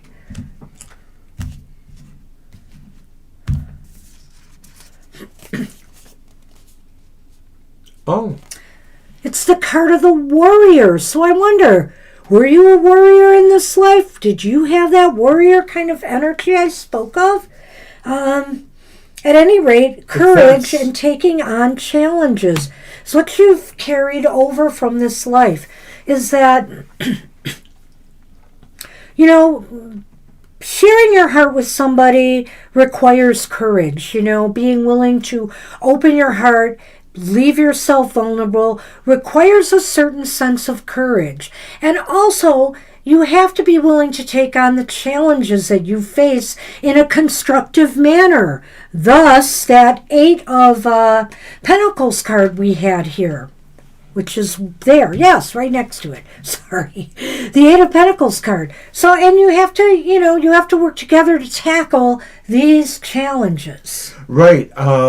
Relationships are work. Relationships involve planning, involve, allowances, contingencies. And so that's really what informs you most from this life. And that person probably is a soulmate of some sort. You may have met them in other lives too. And if you haven't, and it doesn't come up in this life, I am pretty sure you're going to meet this person again. So that's what we do now, right? Yep. Grab that one. I'm trying to. Oh. All right. Thank you, Ronald. I appreciate that. And thanks for sticking with us. We know we're keeping people, but we love doing this once in a while. It stretches us, and I don't know if I've ever done this reading or even the other past reading the same way twice, because sometimes I get different decks that seem like they might work better in a past life reading, so I give them a shot. All right. So in this span of life now, has this person come around? Did you know him? Will you know him? And it's cups. So it's yes. Well. And to me, it's the 8 of cups. So it's another 8. I need my deck. Thank you. I sort of feel like it means too that this person will be someone you love in this life. If you haven't seen them already, and I want to just see something here. I always said if we got a yes for this reading, that I need a full deck, would look at the tarot really quickly. I probably would have used yours if I had thought about it for this part 2. So I'm sorry, Olympia. We are on a special theme show, Past Lives, Past Loves. And actually, our list is closed because we have more than enough. So we won't be able to take that question. But we'll be back on Sunday if you come back on Sunday for our regular live stream. Oh my gosh! What the heck? So you drew the 8 of Cups for this one, which means yes. And then I drew the Knight of Swords. This could be, this person could have incarnated as a male in this life that you will get to know one way or another. It doesn't have to be in a love relationship, but it could be, again, depending on your predilections and your choices. But it could just be somebody else in your life, an influence in your life. A father, a brother, an uncle, an aunt, somebody that you work with. It could be somebody in your life now. Right, even if the dynamic isn't the same, they're a person who is in your life. And why am I feeling that way? Because we have the 8 of Cups here reversed, Ronald. And I think here, why I'm feeling this way is because I feel like you don't have to travel anywhere to see this person. They've already been a part of your life in some way. Or you don't have to look to the future or something else because they're here. So, right, it may or may not be the thing that you can realize now or something. They may play a major role in your life. Yeah, I said it was Ronald, Nancy. or a very minor role in your life. Mm-hmm.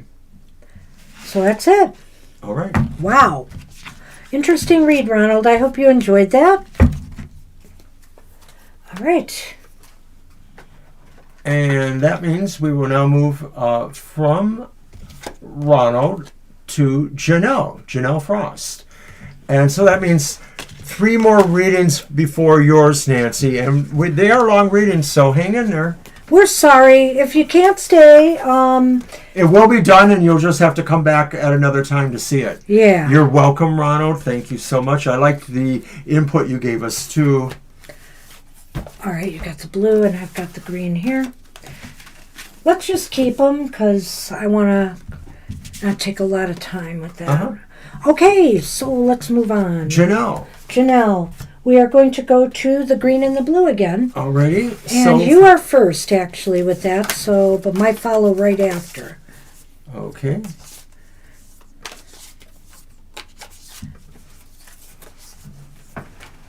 Make sure you didn't drop I have another past life deck I wish I could have added to this one, but I was unable to find it. It might have given us more.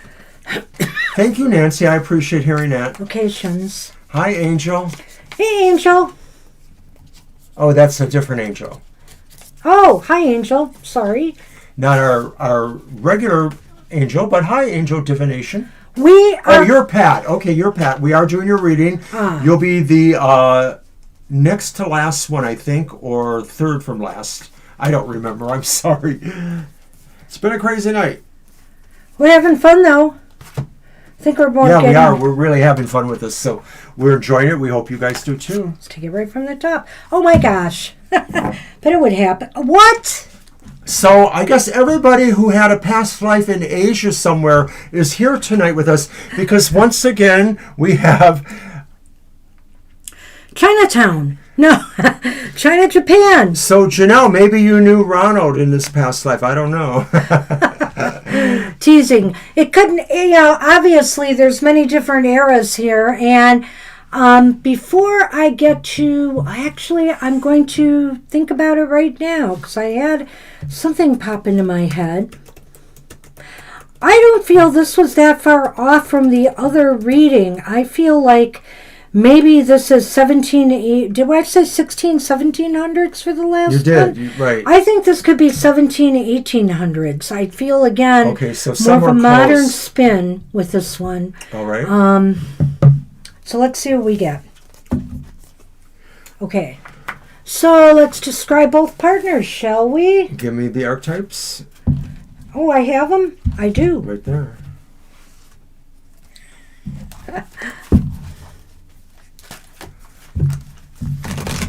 I suppose if we do this again, we might try to find ways to have a shorter reading, and maybe we'll, figure out how to either do more or just have more specific spots for it. But yeah, it is kind of late. So I hope you enjoy it, Pat, when you come back to see it tomorrow or whenever.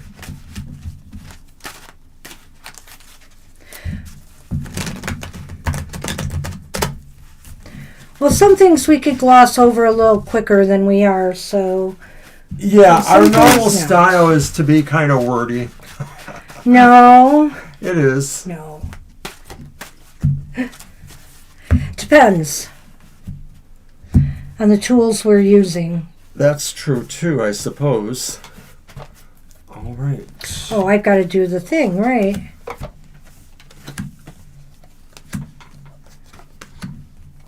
That's him. One. All right, we have one, and it is the Knight of Swords reversed. And what do you have for that one? The Wounded Child. Oh, that's going to be interesting. And, whoopsie.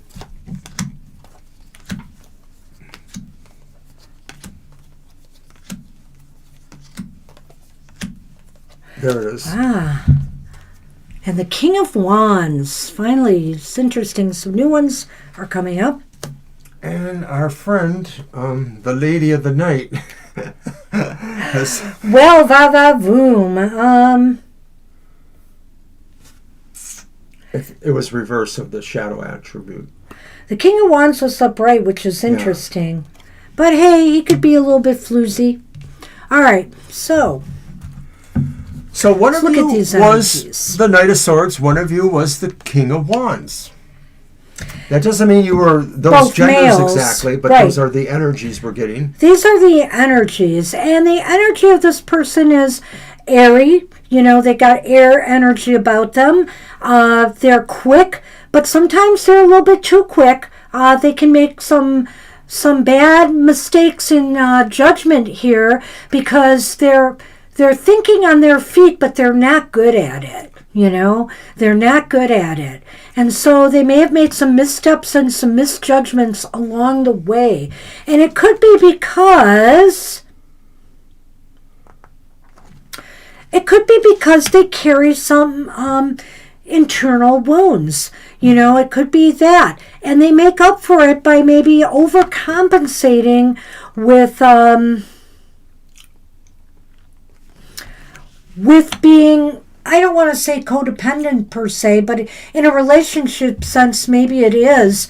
You know, you're trying to be overprotective, you're trying to be over helpful, you're trying to be maybe even over compassionate. You, in other words, forgive too easily. I'm sort of getting the sense from this card. When I look at those cards together, that, you know, reversed Knight of Swords and then the wounded child, I get the sense that this is a person that maybe they came from a childhood where other children in the family maybe had an easier time and they were always kind of fighting for their place, or they were trying to impress somebody, but the other child was the more favored child. So that created a dynamic maybe where they took chances because they were seeking attention.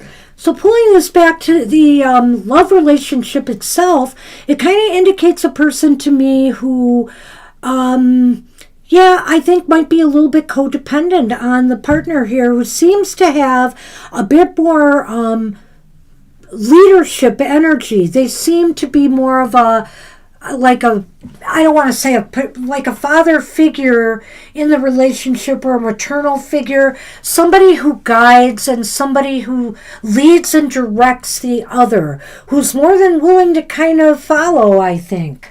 I'm sorry, Salima, but this is a special reading for past lives and past loves.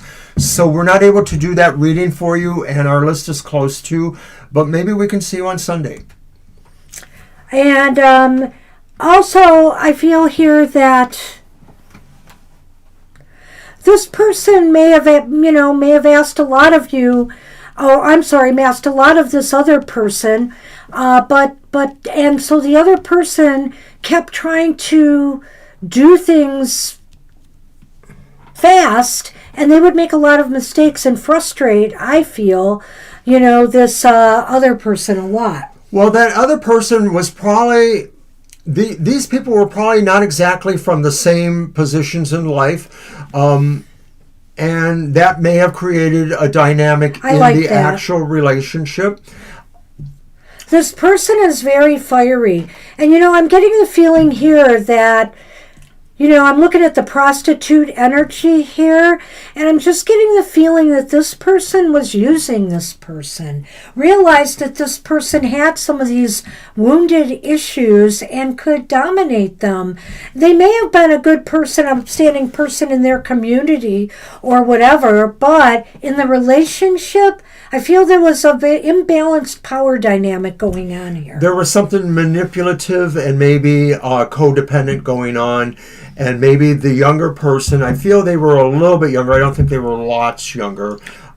Maybe you were mentioning the overcompensating to try to fit in or to try to be enjoyed by this person, but this other person may have been using it. Now, keep in mind that you could have been that person, Janelle, and this may have been that other love. Yeah, and I think here that, I'm going to let it go. I think I'm going to leave it at that for now. I do feel here that there was an age differential. I guess I didn't say that before, but thank you. I don't think it was a big one, though. Yeah. It was not a big gap in age. For that place and that time, maybe, but we wouldn't, think of it now, maybe. Yeah. So it's possible.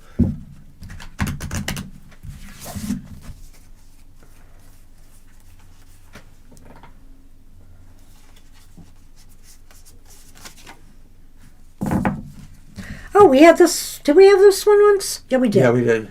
This is So the it's theme? creativity and destructiveness is the theme here. Okay, and what are the other ones? If I could remember what I'm doing. Okay, two Lenormand. You're supposed to do the Lenormand, and I do a love casting.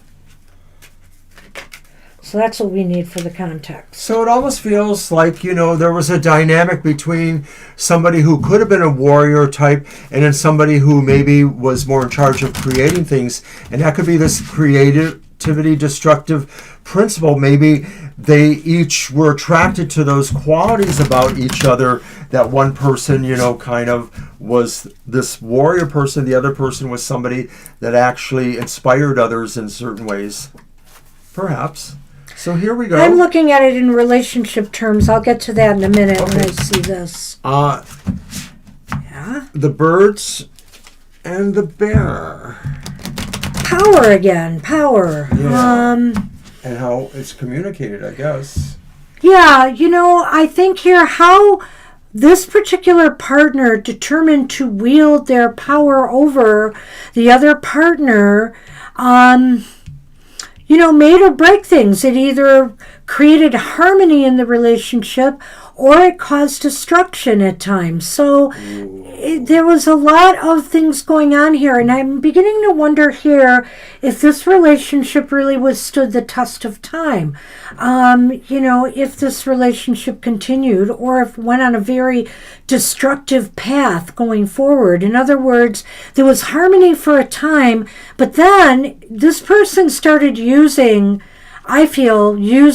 this person for their own means, realizing that they could get whatever they wanted from them.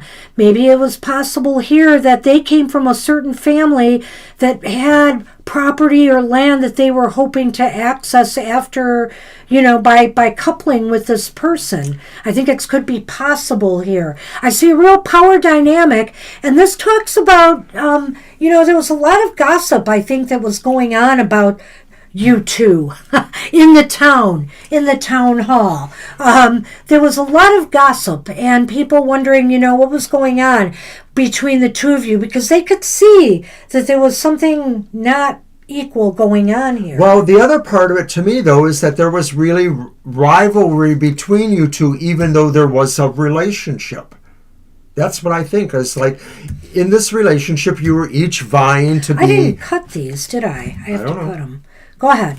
No, that's all. That there was just this vying for the position in the relationship too. No matter what your genders were, or what you actually did in your society, there was some sort of rivalry or competition.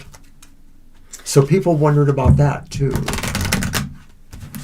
How could you two get together when you don't necessarily look like you like each other? So as far as the relationship went, what? Long distance love. Maybe because you were a warrior, you were on, missions from time to time, and so the relationship did happen long distance on occasion. Well, this is really odd because it also says threads of the eternal on it.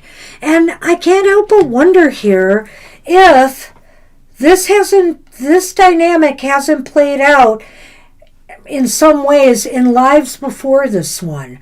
I almost feel like here that what I'm sort of feeling, I don't know why, when I got this card, and I'm looking at the image on the card, and I don't know if you can notice it there, that I almost feel like a switcheroo has been going on here. Or maybe it'll happen in a future life, but I really feel here that whoever was the dominant one and whoever was being taken advantage of, the roles reversed in another lifetime. And I almost think it was in a previous lifetime. And so this played out again. To even it up. Yeah, I'm really feeling that here. I had a weird thought, too, which was I almost wonder if the person who was the king type sent the other person to the battle that killed them. Just a thought that came to my head. Wow. Well, I think with long distance love, I think here the other thing I would say is possible is I remember I said I wasn't sure if this relationship would withstand the test of time. It's possible that one partner decided, I'm leaving, and so the other partner was left feeling love for that person who had moved a distance away. I can't rule that out here either as a possibility, if that kind of thing would resonate with you with what we've been telling you so far. All right, what are we on finally now? So we are the takeaway and the carryover. The carryover.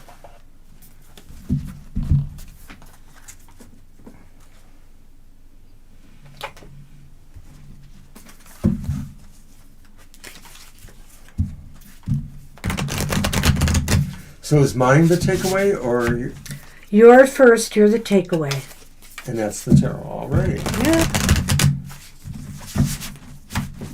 I mean, it's the way they're ordered. I'm just trying to get the sense of it here. The way they're ordered there.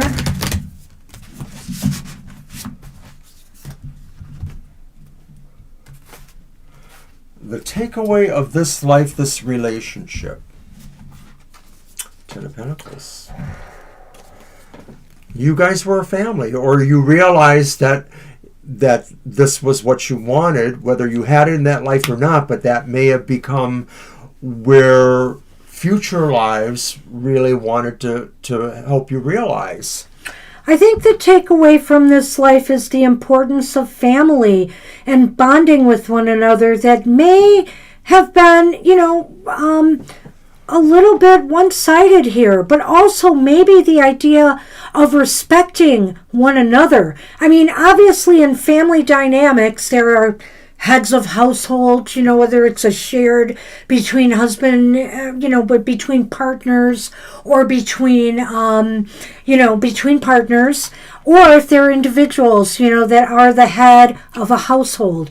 And I feel here that with this imbalance in power dynamic, the takeaway from this life was the importance of, having a semblance of a family dynamic that works. It looks like you may have had, even though it's not here at all, and we haven't brought this up in any of the readings, you may have had children in this relationship, seeing that card come up.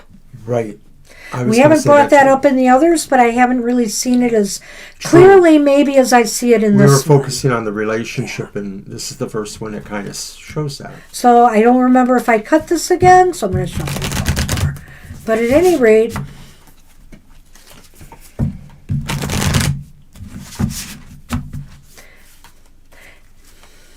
and something about the love in family dynamics was overshadowed by, some of the power dynamics that were going on here.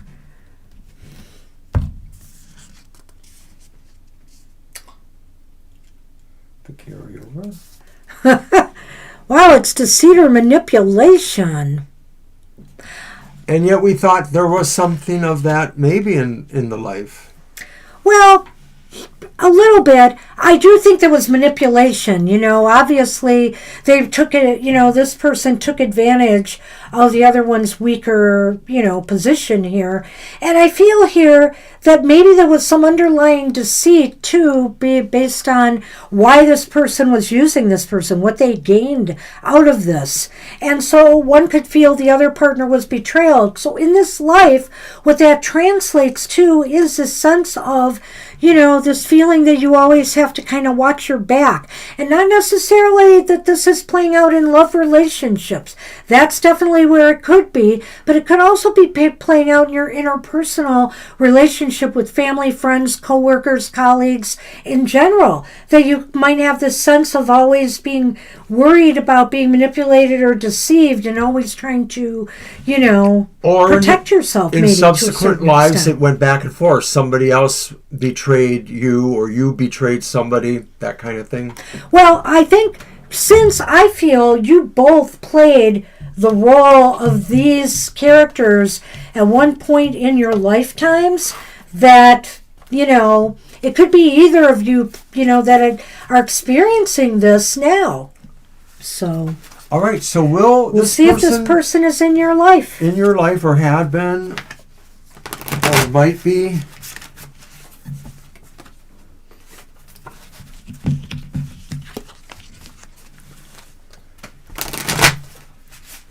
You almost flew that under there.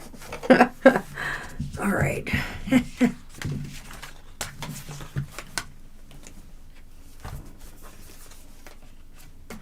Cups. It's the reverse Two of Cups.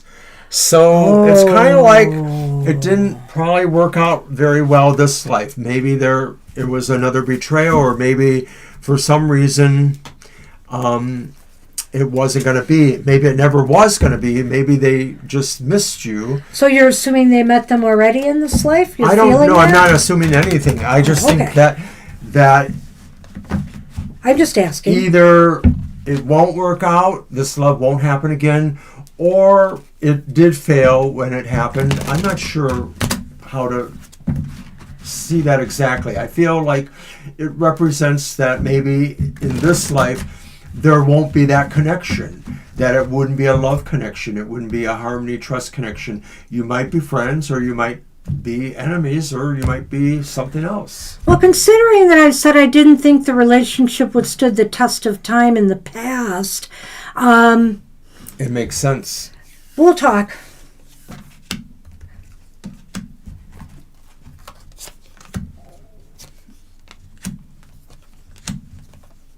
There it is. It's the Page of Cups.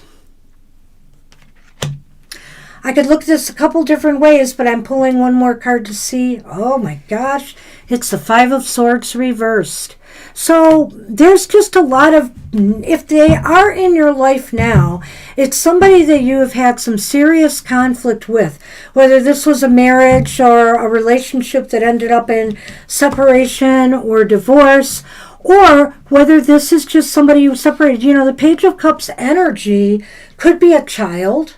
It could be a child. It could be one of your children that has flown the coop and wants nothing more to do with family.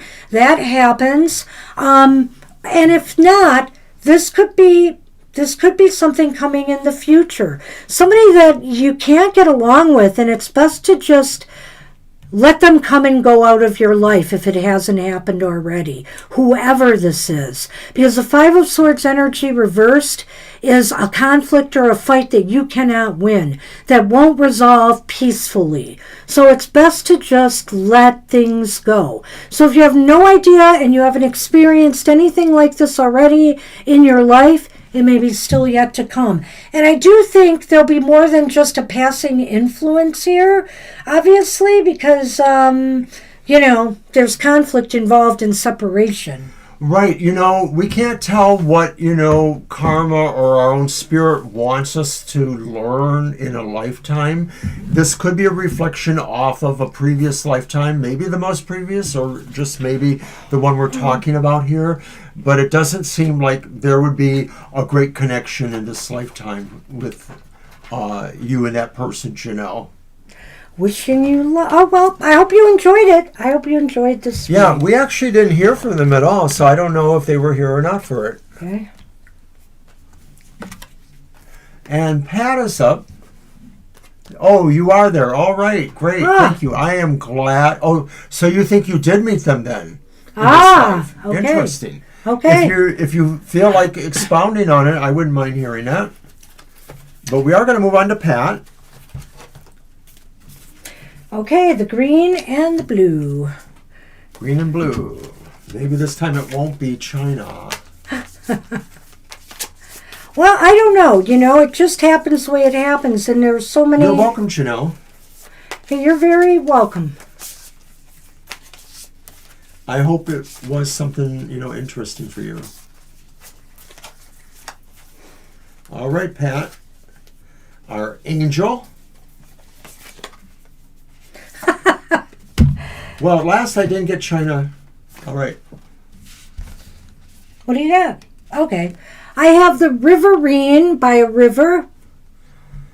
And indigenous tribes, which really doesn't tell us what part of the world. Right. I'm just going to pull this out to see if we get an idea of what part of the world. Thank you, Janelle. I appreciate knowing that. Obviously, this will go a ways back. What do you got? Shanghai, China. What? So this would be remote, China. We're back in Asia. China to indigenous tribal type times. So, right, it would have to be, more than 1,000 years ago, even. I believe we're going back ancient, yeah. More than 2,000. I mean, China has a very long normal history. Right. And this may be before that, so this could be more than 5,000 years ago, frankly. So. Congratulations for being Lisa was, right? Lisa was also prehistoric. Lisa was the real oldest, I think. But yeah, you're close, but not quite.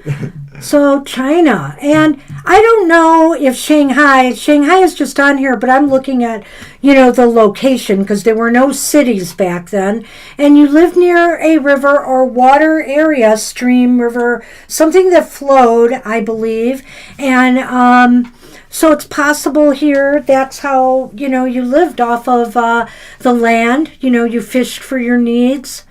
So let's take a look at... Who were you? Yes, who were you? And that other person. And who were they?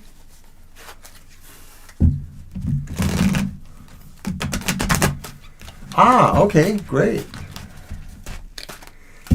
That's probably why. Maybe this was one of the lifetimes that showed you your affinity to water. And yes, there are other cards. There's mountains and other ones, but they're not coming up today. We could always swap those decks again and see if it makes a difference next time, but I don't know. It's just kind of like how some of the court cards, the same ones kept coming up.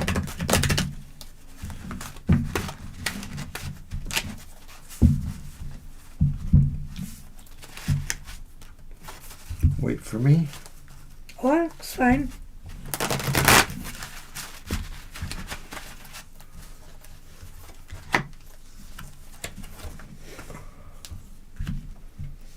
Okay. Oh, wait. What am I doing?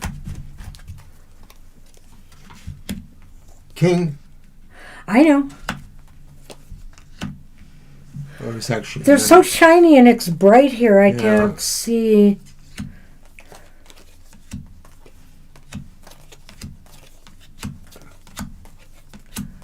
And sometimes I have to dive deep here. You're flipping so fast, I couldn't tell. All right, so one of you was... The Knight of Cups reversed. Knight. And you may have been a mother. Wow, mother energy. And then we have the Page of Swords. The Page of Swords is upright. And... Goddess energy. What? Yes, and these were their light aspect. Well, I look at both aspects because there's light and dark in all of us. So, and it depends on the cards too. If I got a reversed card, what am I going to focus on? Exactly. So the Knight of Cups reversed indicates somebody who maybe, had kind of a dark cloud following them around a little bit. They always looked at the darker side of life in a way. They were a little bit pessimistic. They were a little bit, and it would sometimes make them feel a little unmotivated. So whatever role you were playing in this life, and if you were a mother image, it's possible you weren't happy about your role in a way in this lifetime. You felt you weren't really loved for yourself. You might have been loved for being the mother of a family, but you didn't feel you were being loved the right way, or you didn't feel you were attracted to love the same way as other people were. It was more of a duty in a way. And whether this is male, female, male, female, female, I really am sensing female energy off of this card because, of course, the mother card came up here. And I do believe you had children, an indigenous, which had to be rough, obviously, back in the day. There was no family planning. Yeah, there was, and, there was no maternity care, etc., in the modern sense, let's put it that way. And so you just were, not the most upbeat person about the role that you were put in. And here we have this other dynamic individual who may have played a warrior element in the tribe. But I'm thinking something else here, actually. No. The Page of Swords energy is very airy, and, it can be spiritual. It's definitely mental, and that can lead to spiritual and higher wisdom. And that's why I think the Goddess card is here. So it's possible here you were attached to somebody who was more a spiritual leader of some sort in the tribe. Well, I think they were too young. Oh. They were a dancer. I think they were a handmaiden or a ritual attendant. I think they were somebody who performed or assisted in spiritual rituals. I think they could have been an apprentice. I think that. Sure. But it's clear here that they definitely were looking at, higher vibrations and higher things. And so I do believe they were maybe on a learning curve on the spiritual path. Maybe they were being groomed to take over for somebody in that role. And you, of course, were, I don't want to say the bit player here, but you were keeping the house and home and family in this. And it's funny, I'm saying house and home, hut, whatever was back in the indigenous tribal era. Well, to me, I feel like this definitely has a sense of maybe being connected to a prominence in that society. So there may have been temples in that society. There may have been people who were associated with the temples who were learning that kind of thing, how to do that. And so I do feel this person was maybe more likely male and you were the female. There may have been an age difference, but I don't think it mattered for that kind of society, maybe. Depending on what card comes up, but what cards come up next, I don't think you necessarily were having a problem with your partner so much as it was your role.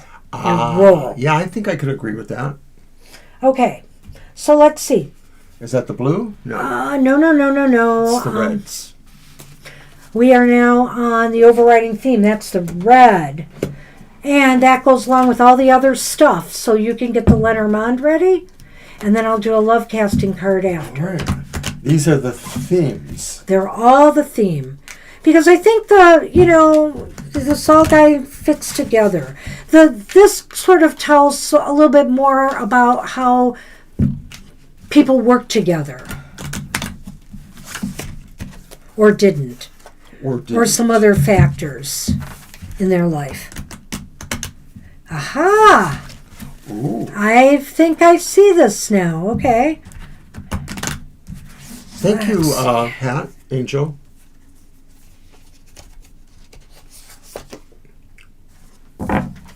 Let's greed and generosity again. And I feel here, this doesn't have, how we have the other card with feast or famine or whatever? This isn't exactly the same. It's in a way about withholding love or giving love. Maybe one partner was giving so much and the other not so much. Do you know what I'm saying there? Right. Well, maybe the person who was the nurturer and had family to take care of had a little bit of resentment over somebody being picked by the temple to do stuff. Well, and also because they had a bigger care in the tribe they needed to tend to, over the family. And with greed and generosity here, this person may not have thought as much about the home life as they could have, and leaving you leaving this person kind of stranded. Minor here. Jealousies or resentments. And this plays right into it. The key.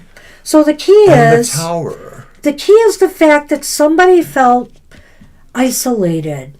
And I feel it's this person here, that they felt isolated from their partner, not seeing them enough, not getting enough love and attention, perhaps. And so they felt kind of lonely.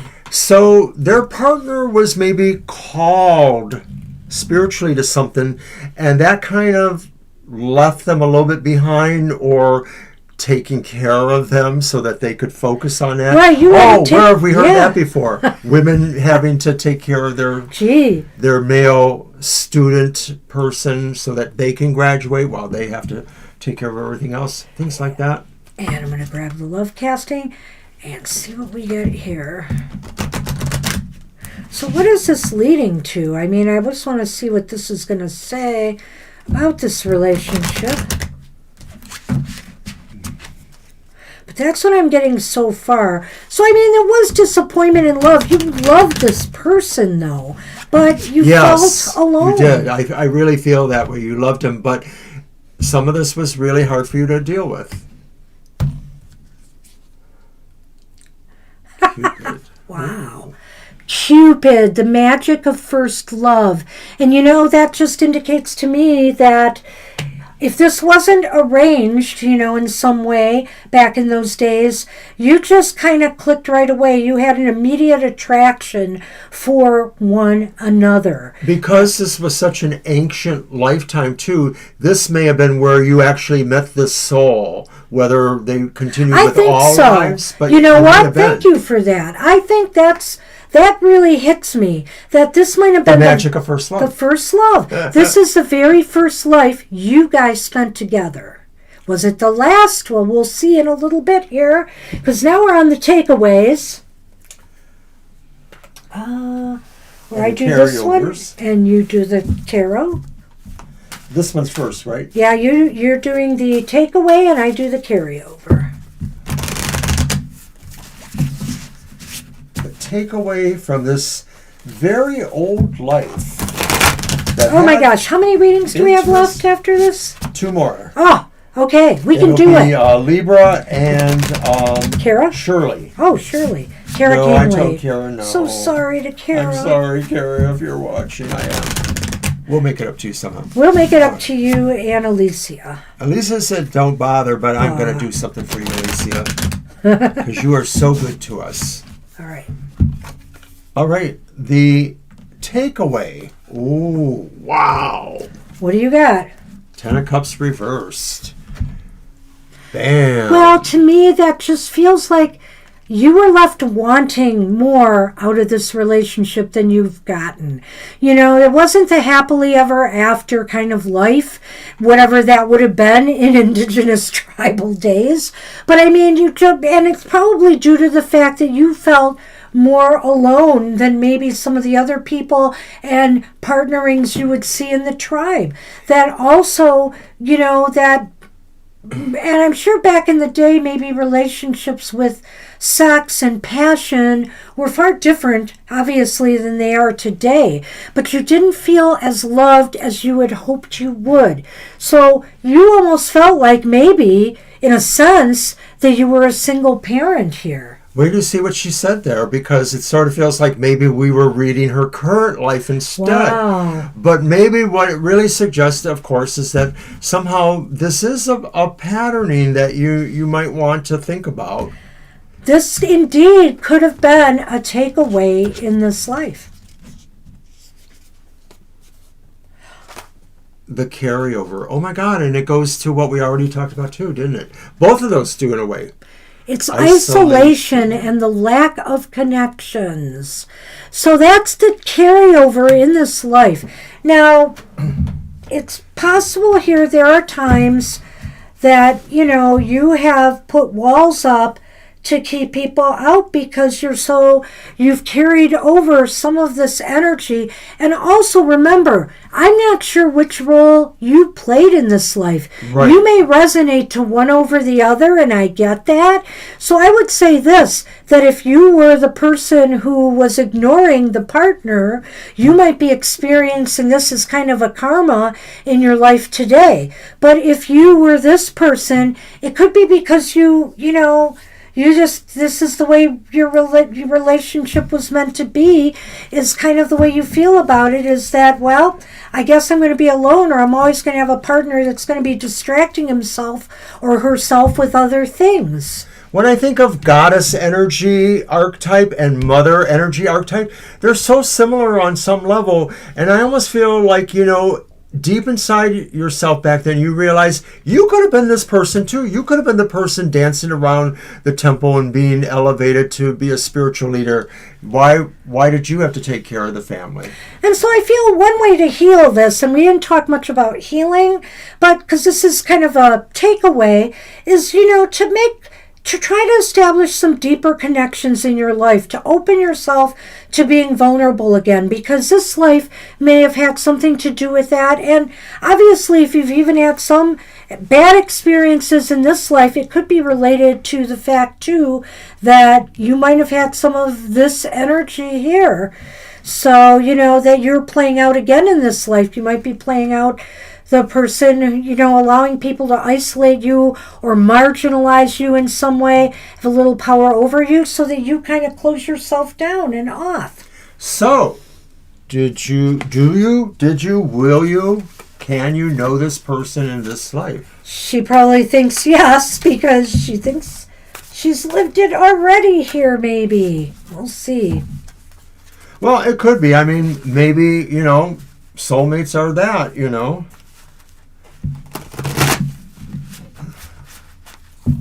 Personally, I sometimes think people have more than one soulmate, and you're not meant to know them both in the same lifetime. They may be reoccurring in different ways. But we don't really know, do we? And there may be this feeling, just also this feeling of loneliness in your life that, you seem to feel that you can't totally connect or relate to people on the same wavelength, because it seemed like there was that kind of dynamic going on here as well. No. Pentacles. They're not in the... Wait, no, Pentacles is... They're in your... They may not be there yet. Yeah, they're taking their time getting to you. It's the Knight of Pentacles reversed. They're really taking their time getting to you.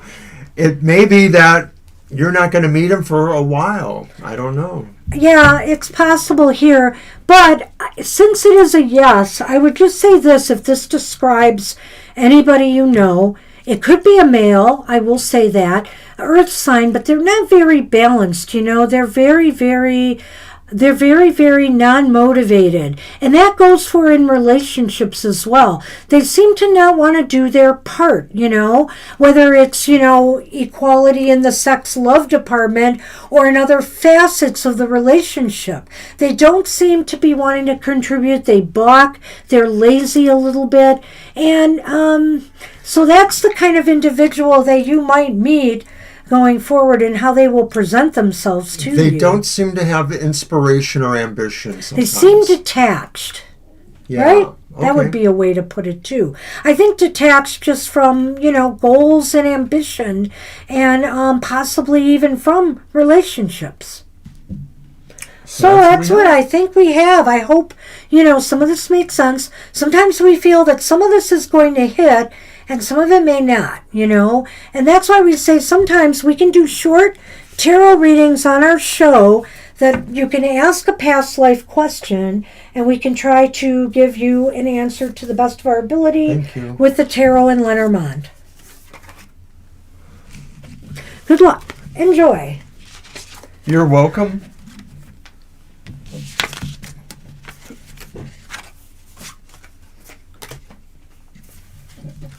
And that's right. I think the thing about this is that it really does kind of work our intuition a little bit because we're both, in our own way, natural storytellers. I get the blue. You want to switch this time? Well, that's why when you do our regular past life, you might really enjoy that as we get into career or what you did. We get into other aspects, and the death shorter angle. Readings too. They won't take all night. They took all night. They some did. Of them. They did. But we did more of them too. Yeah. But I can think of some ways to shorten this a little bit more in the future. Yeah, I think so. I just felt it would be fun today to add the thing, are they in your current life now? I think so. So. Libra! Well, Libra, let's see what's going on. And then Nancy will be last. All right. So here we go. I've got the... Want to switch them? Yes. Here. All right. Let's see if we get some different energies this time.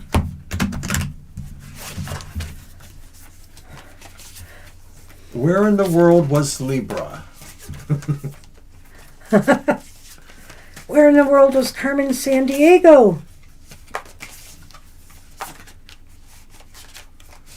You're very welcome. We hope you enjoyed it. Hope you enjoyed. All right, I'm gonna...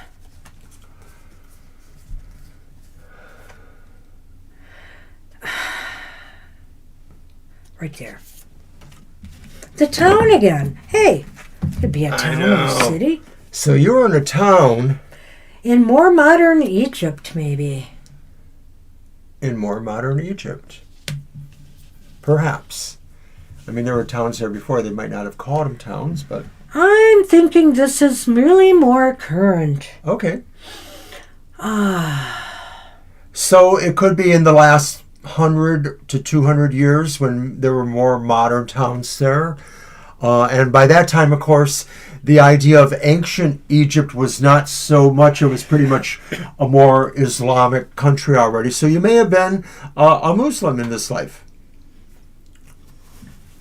Well, we do have a card for that. That didn't come up. So it's possible you weren't, but we shall see. Right. I mean, I think Christian Chaldeans lived in Egypt too, so it could be, but you were probably Middle Eastern even if you weren't, Muslim. All right. See, and once we get the hang of the order of things too, you did pretty good with that. It does help. Mm-hmm. So, and I can think of other ways we might be able to shorten things in between, like with the shuffling and stuff. Most of these cards were really vital to the information that we needed. So I'm glad we did your reading. I think it was a really well created and crafted reading. Well, thank you. You are welcome. You make this stuff work.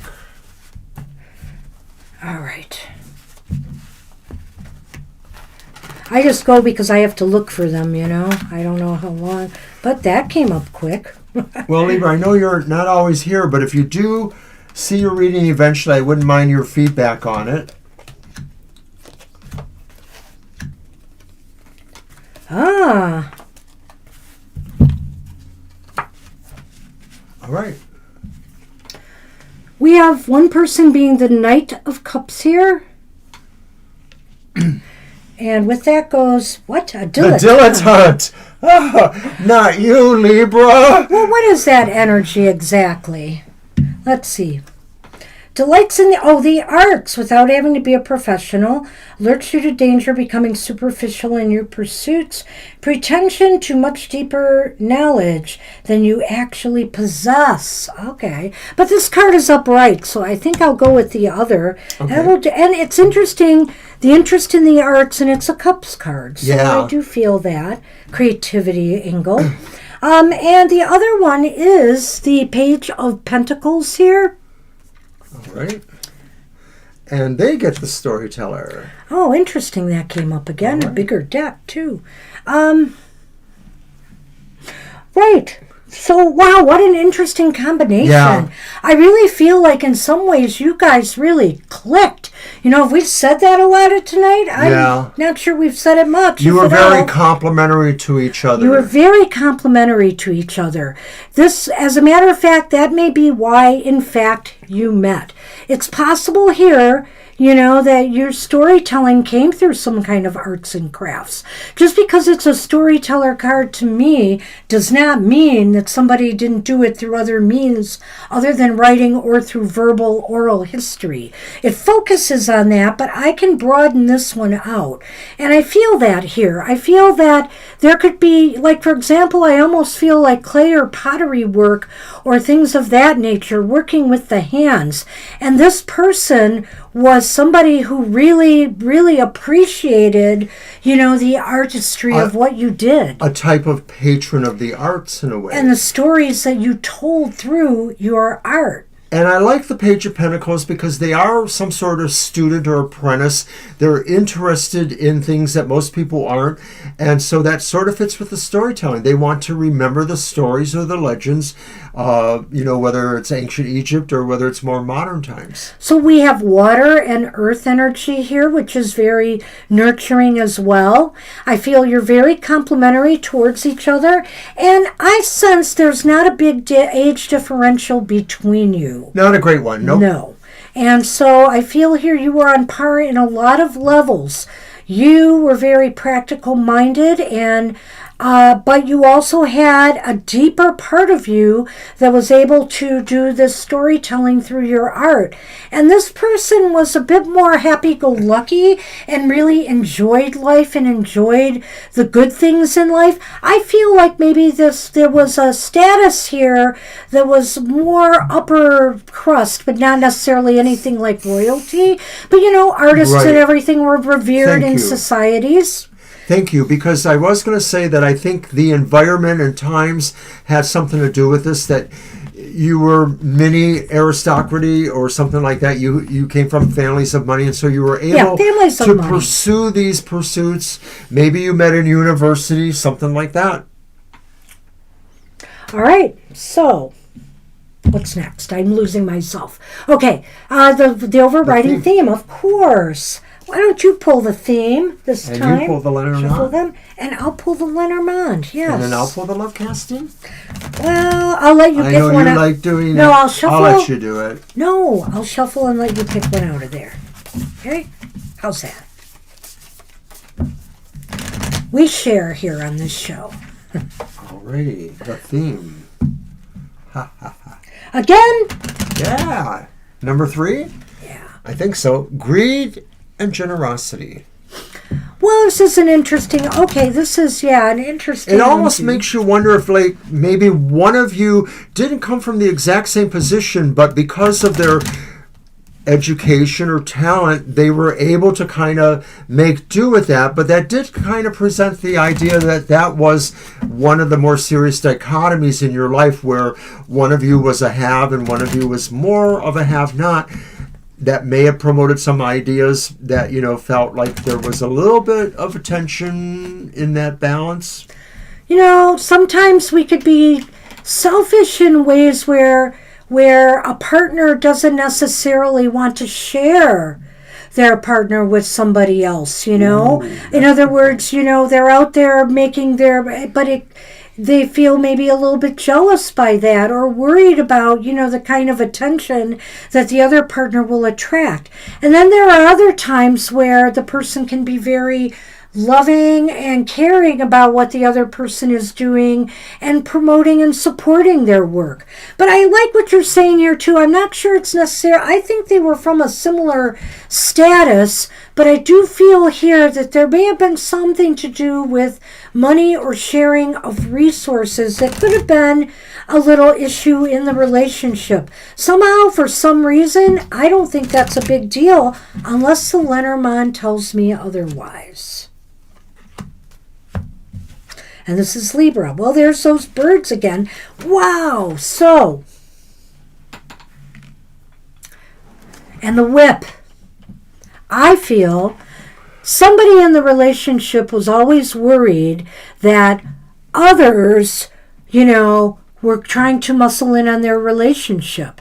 The whip is about a swift, a negative action of some sort, a sharp action, like breaking up a couple. So I do feel that there was tensions and worries and jealousy and maybe rumors and gossip of surrounding one of these two people here that, others were out to break up the relationship. Maybe the greed and generosity were about that. The other Maybe people that, yes. who disliked that. And Yes. maybe because each of you were pretty much desirable and good, matches to make. Yeah.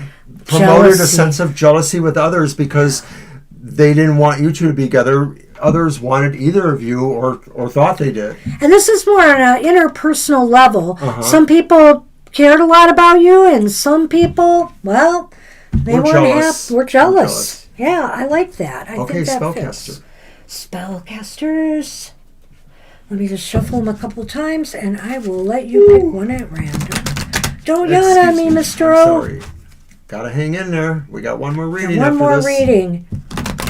I think we should just plan on it always being 3 hours for 10 people. No. Then that means that 3.5 people for 1 hour. Well, Mr. O. Well, we do it for love, for sure. Because it's fascinating. Love. And it was just what we were talking about, wasn't it? It's a love triangle. Holy crapo. So the idea that we had about The people... web of entanglement is the byline. Okay.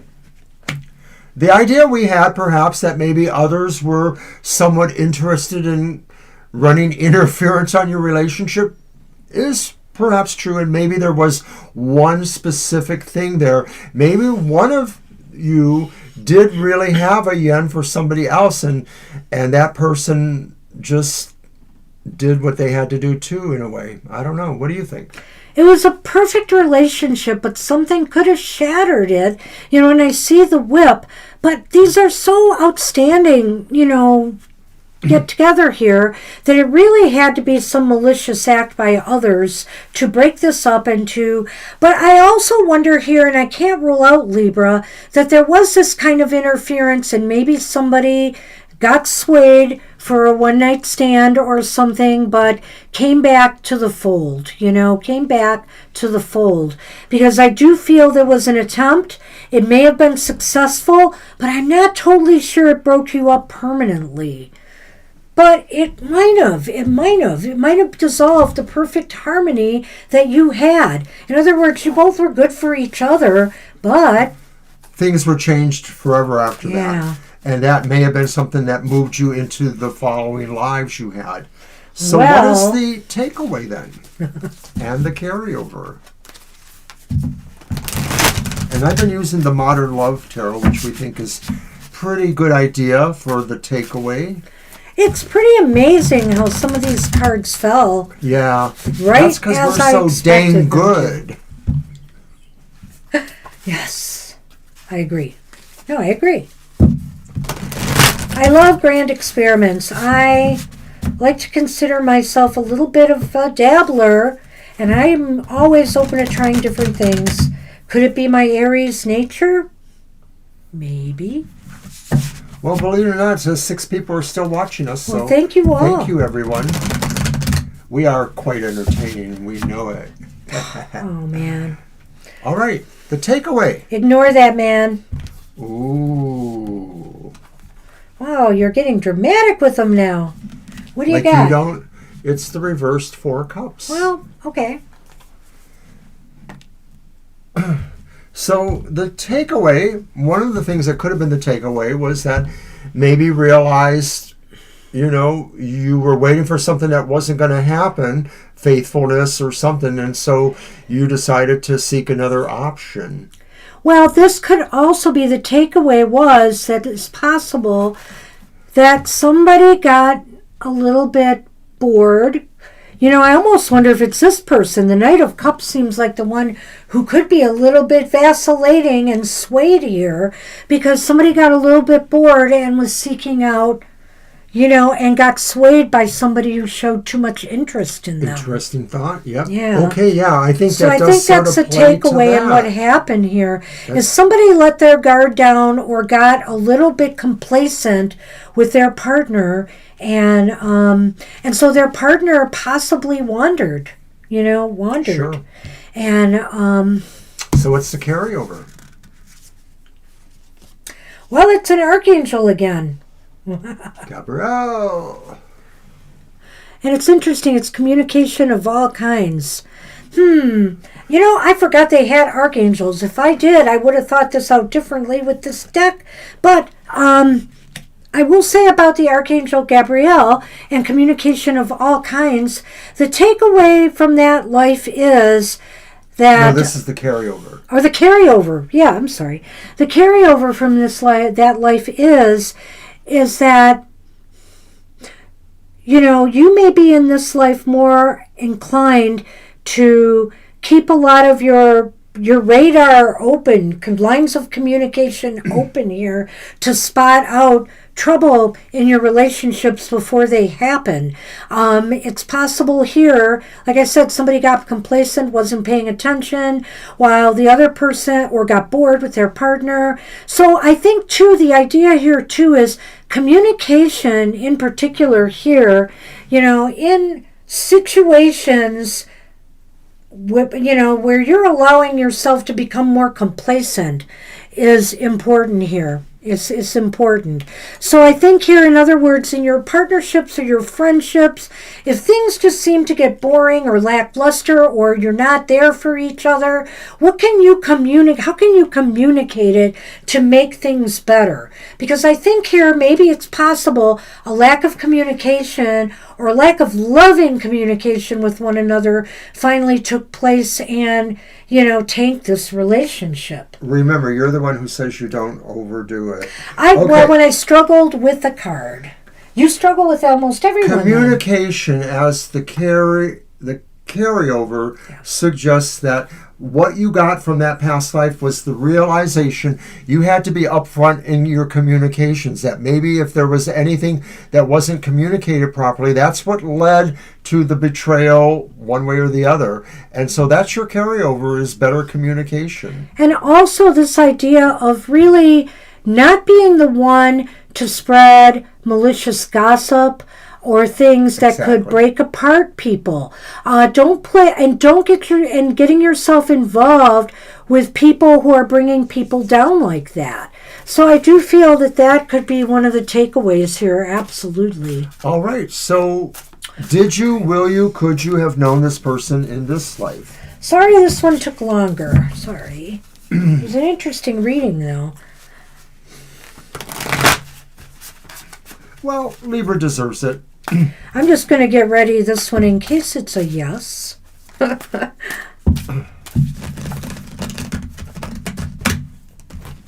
All right, Libra. Is this somebody you know now or have known? And it's Wands, so yes. It's Leaning the Page of yes. Wands. Leaning and highly once yes. again, there's the idea of communications being skewed or things not being communicated properly with the Page of Wands reversed. Well, I don't even have to pull a person card for this, but I'll pull a card. Wow, the Tower. So that's interesting. So if you haven't seen this person in your life yet, you might. If you've had a falling out with any of your children, the Tower being here makes me wonder about that. This could be a child that is remanifested in your life, but I also feel that this could just be somebody else who is immature that you could meet if you haven't met them already. Somebody who acts very immaturely, speaks before they thinks. They think about what they're saying. They don't think about how it will affect things. And it tends to cause a crisis. When they screw things up, they don't always learn well from them. They don't learn well from their mistakes. And so if you know somebody like that, or even if you have a child who seems to be constantly having one crisis after another, it could be that. So they could be in your life in that manner. That's what we have for you. Good luck, Libra. And finally, we will not skimp on you, Nancy. You are last. No. And thank you for hanging in there if you are still here. Oh, I'm sure she is. All right, this has been really fun, guys. It has. I really enjoy it. I hope you guys liked it, because we sure did. And it only helps me come up with better, more ideas for how to do this next time. But I think the next time we do any past life, it's going to be a general one. Nancy, are you here? All right, let's start with... I'll keep these again this time. All right. Oh, thank you, Lisa. I had a feeling you might still be hanging around. I appreciate that. Yeah, I know. I don't know how we do it. I guess we're just good BSers, eh? Oh, you're so bad. What's wrong with you? Jeez. Sometimes I need a muzzle. I have one for you. Oh, that's not what I thought of a great video we could do, or maybe we could have a live chat for the video. We should do a past life where we try to focus on our own, where we were in a life together, and see what comes out. Everybody would find that quite boring. Well, I don't know. I think the feedback if we had a live chat would be interesting for the video. come, wouldn't you? You want to know what makes us tick or not? All right, so this one was for Nancy. Oh, that's why I got to do these. Hey, I'll pick from yours and you pick from mine. Oh, wow. Maybe we'll finally not get a town or the river or whatever. I don't know, but I want that card you're hiding from me. There we go. It's probably a repeat, right? Lisa said she'd watch it. Why, thank you, my dear. Yay! Oh, it's a little bit different, but it does have a similar theme to some of the cards we pulled. The Dark Ages. Long ago. Nancy. Near a seashore. Okay. So obviously this could be in, I feel, Britain or Europe. the European continent or possibly Italy, Great Spain. Britain. I would pull one of the planet cards, but it could give us another location. And I really feel strongly about this, that it's probably either Europe or the British Isles where this took place. And it was during the Dark Ages, and you were close to the ocean, it looks like. All right. Who were Or you? some seashore. Maybe in the Mediterranean Sea.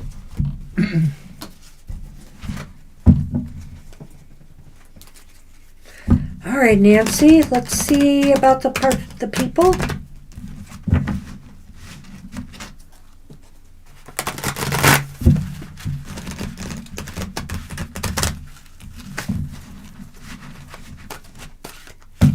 This card is very bendy, or this deck. Well, I can say we went through the whole show and we didn't pull the alien card. That would have been so much fun because I have a alien deck here that I could have used to say whereabouts what planetary system you could have came from. Death to the Klingons. So that would have been fun. We're out here on Rigel 5.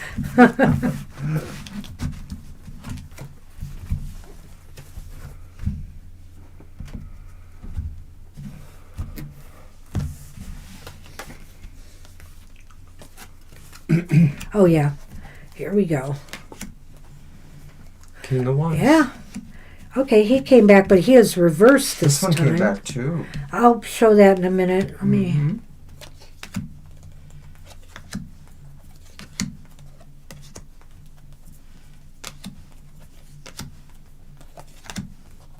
And the Knight of Cups. The Knight of Cups is back.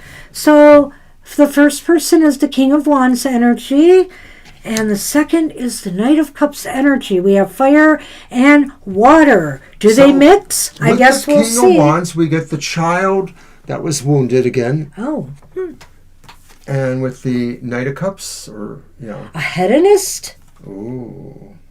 And it's the shadow attributes. It might be. They're both reversed, so one could look at the shadow for each, Mr. O. Okay, so the King of Wands and the Knight of Cups. This certainly seems like a little bit of a fire and water don't mix kind of relationship, in that I feel here that one person was way aggressive while the other person was a bit more passive or maybe too codependent. Well, considering that it was the Dark Ages and possibly European, British Isles, that kind of thing, there would have been pretty stark roles between men and women.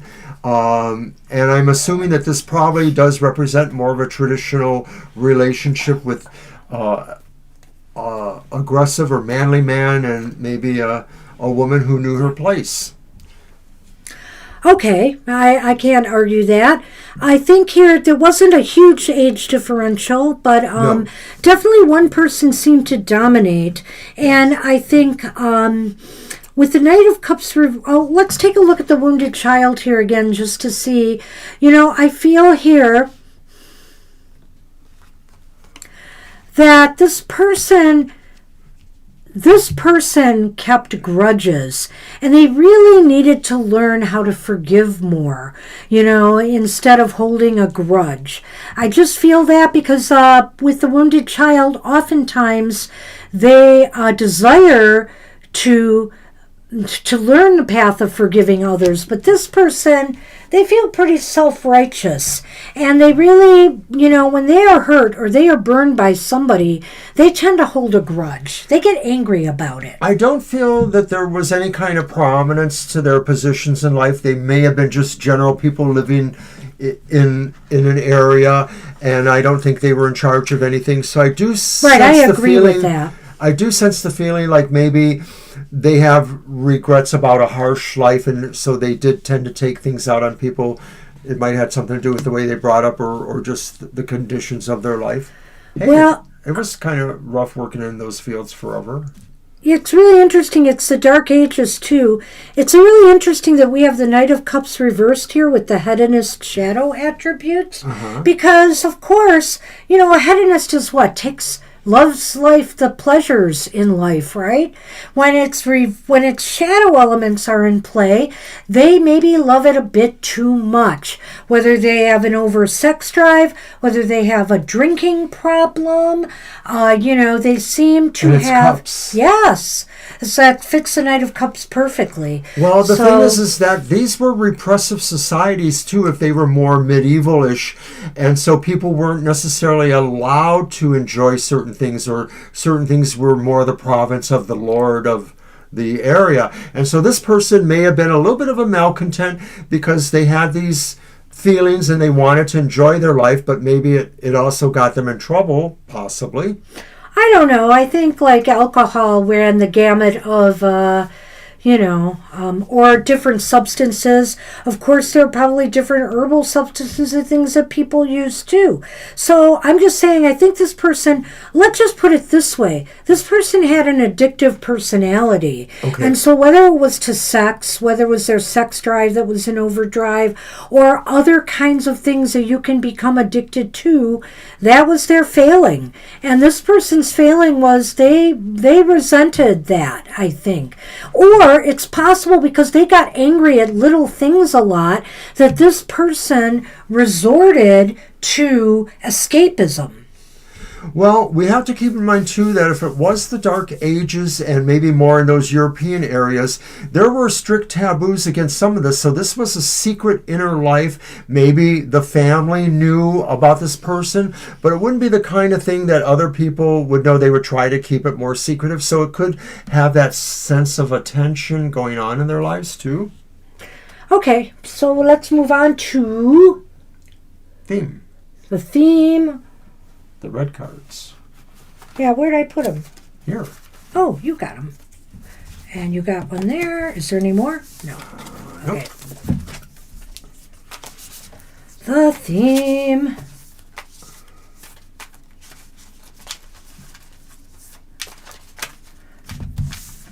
Pick one.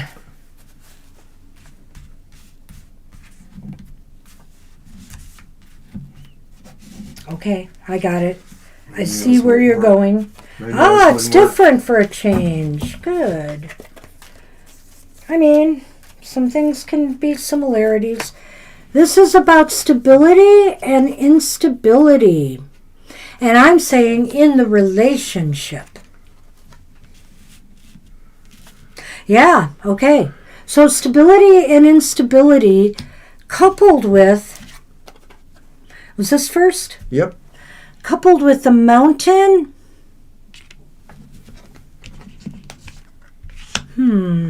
It's not how you take the cards from me on the show. And the love story. Well, that's where I've been laying them. I thought maybe you'd remember by now. Okay, and the love story, which is the book. So in this love story, there were definitely challenges. There were definitely challenges and a lot of... I really, when I look at this card, it could be an either or, but sometimes it's one or the other. And I'm saying this relationship was rather unstable. And so there were challenges that you faced in, working together, being a couple, being honest partners with one another, treating each other respectfully. I do feel there might have been a power over in this relationship. And like I said, that doesn't mean that this was a king or somebody. This could be just a man in a household or a woman in a household who is cracking the whip down and making the rules. There was definitely instability here, and mostly probably because of the one partner's addictive problems. And I almost get the feeling now when I look at this is that maybe not exactly a total pass, but a little bit of a pass was given, a codependency, because of their own child-wounded nature, that maybe they had an alcoholic person in their life before their parent, so maybe they were a little bit codependent or partial towards this person. No, they were angry. This is reverse. They are angry. Okay. And so, but I see what you're saying here. Well, about their background is what caused that. Yes, they dealt with an alcoholic parent or somebody in their background or somebody who was addicted to something. Because remember, you said alcohol might not be there. So the thing is that they had an addictive personality they dealt with before.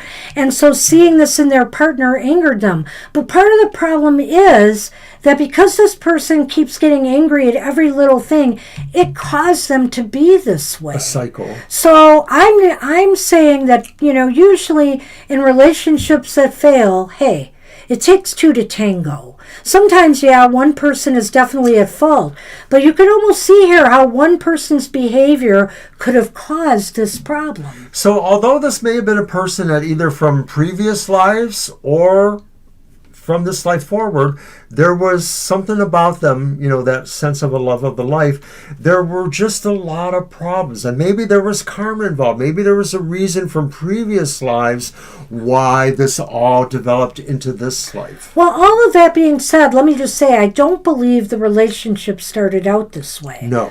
I think frankly it was better, but in time, this power over and this anger management issue and this person's codependency and then diving into escapism, it just kind of tanked things. It was just overwhelming. There were some overwhelming challenges here. All right, let's move on. The final card of the theme. Oh, that is the love casting. Yeah, I am right here. And I know you're reading better than you. I am going to let you pull it out, because you did so well last time. All right, let's just see what else about this relationship this has to say. Nothing up my sleeves. Oh. Uh-oh. Go back to that headiness there. So this is about seduction. I have a really bad idea here. I have two ideas, but you go. Well, maybe at some point the person realized that they were really on thin rope and they might have been dismarried and so they decided they needed to start looking somewhere else, and maybe they wanted to try to get into a different relationship. Yeah, or it could be that this person, maybe that's why this guy was so angry too, is because this person started trying to seduce others. Mm-hmm. Yes, I sort of feel like the hedonism, it fits with the hedonism, and so maybe it wasn't a substance abuse thing. It was probably more likely about that, because peasant lives were miserable, and sex was like literally one of the few pleasures they had. They went to bed hungry every night, and they got up and went to work in the field. Sex was about it. So it's pretty interesting. I want to see what's going to happen with the carryover and the takeaway from this life. Nancy, we haven't heard from you. I wonder if you stuck around or not. Well, they'll come back and look at it later. They know. I just want some feedback. Oh.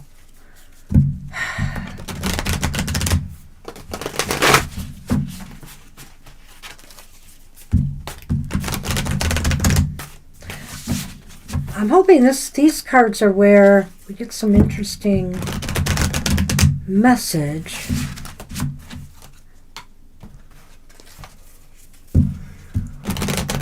What do you got? Takeaway. It's the Eight of Pentacles upright, and we had this before. Right. And again, it sort of feels as though, The takeaway is you realize that relationships need work. Relationships need things that really work and put people together rather than keep them at odds or create obstacles or divisions between them. Whether that worked out in this life is not so sure. well, the takeaway is that, the more effort, that the effort you put into your relationship matters. And that is the takeaway. And if you allow somebody to make you feel lesser about yourself so that you wander from that relationship, obviously it's not going to work out. You each didn't, apparently, I feel here, even though it may not have started out this way, I'm getting the distinct feeling here that you really didn't know each other well enough. I almost wonder here if you were betrothed, if families kind of arranged your marriage. And I don't know, did that happen in the Middle Ages a lot? It could have been with the Dark peasants. Ages? I think it could have happened where you just ended up together and it didn't end up to be happy. It was done for security and survival reasons, really. Yeah, and so that's why this didn't work out. And you realize now that a working relationship requires, a connection of some sort. So I sort of feel like there's a tie-in here with the conflict that I see. It almost makes you feel like although this person was an important love in this life, did it move on to other lives? I'm not sure. We'll find out in a minute or two. Well, they might have been in other lives previous to this one. The Dark Ages were a long time ago, but we're trying to find out if they are in this life.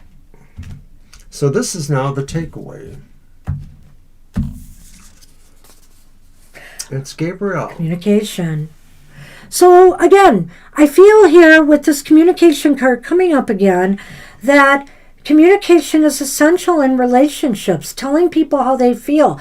Instead of closing yourself off, instead of this person closing themselves off and finding their comfort elsewhere, communicating, their needs to, their partner is important here.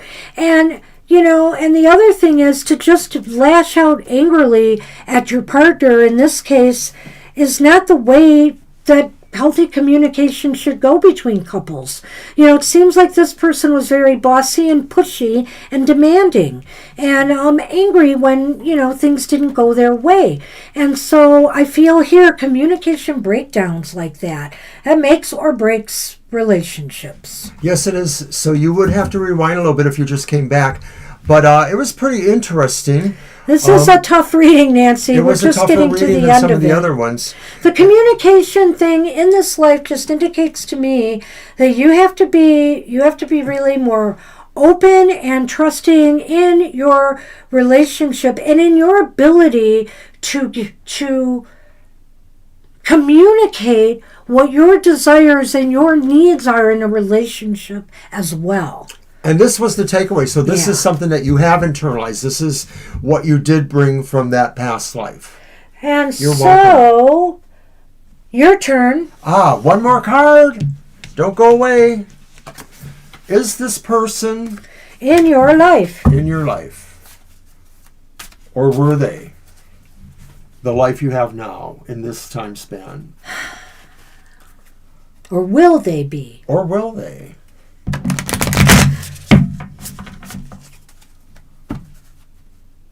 Stomp those cards.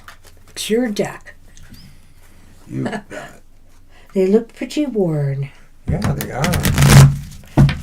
They match the red on here nicely. They do.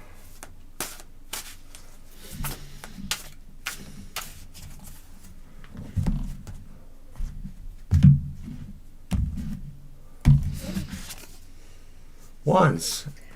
Wands means yes. Which wand is it? It's the Seven of Wands. Okay, good. Good to know.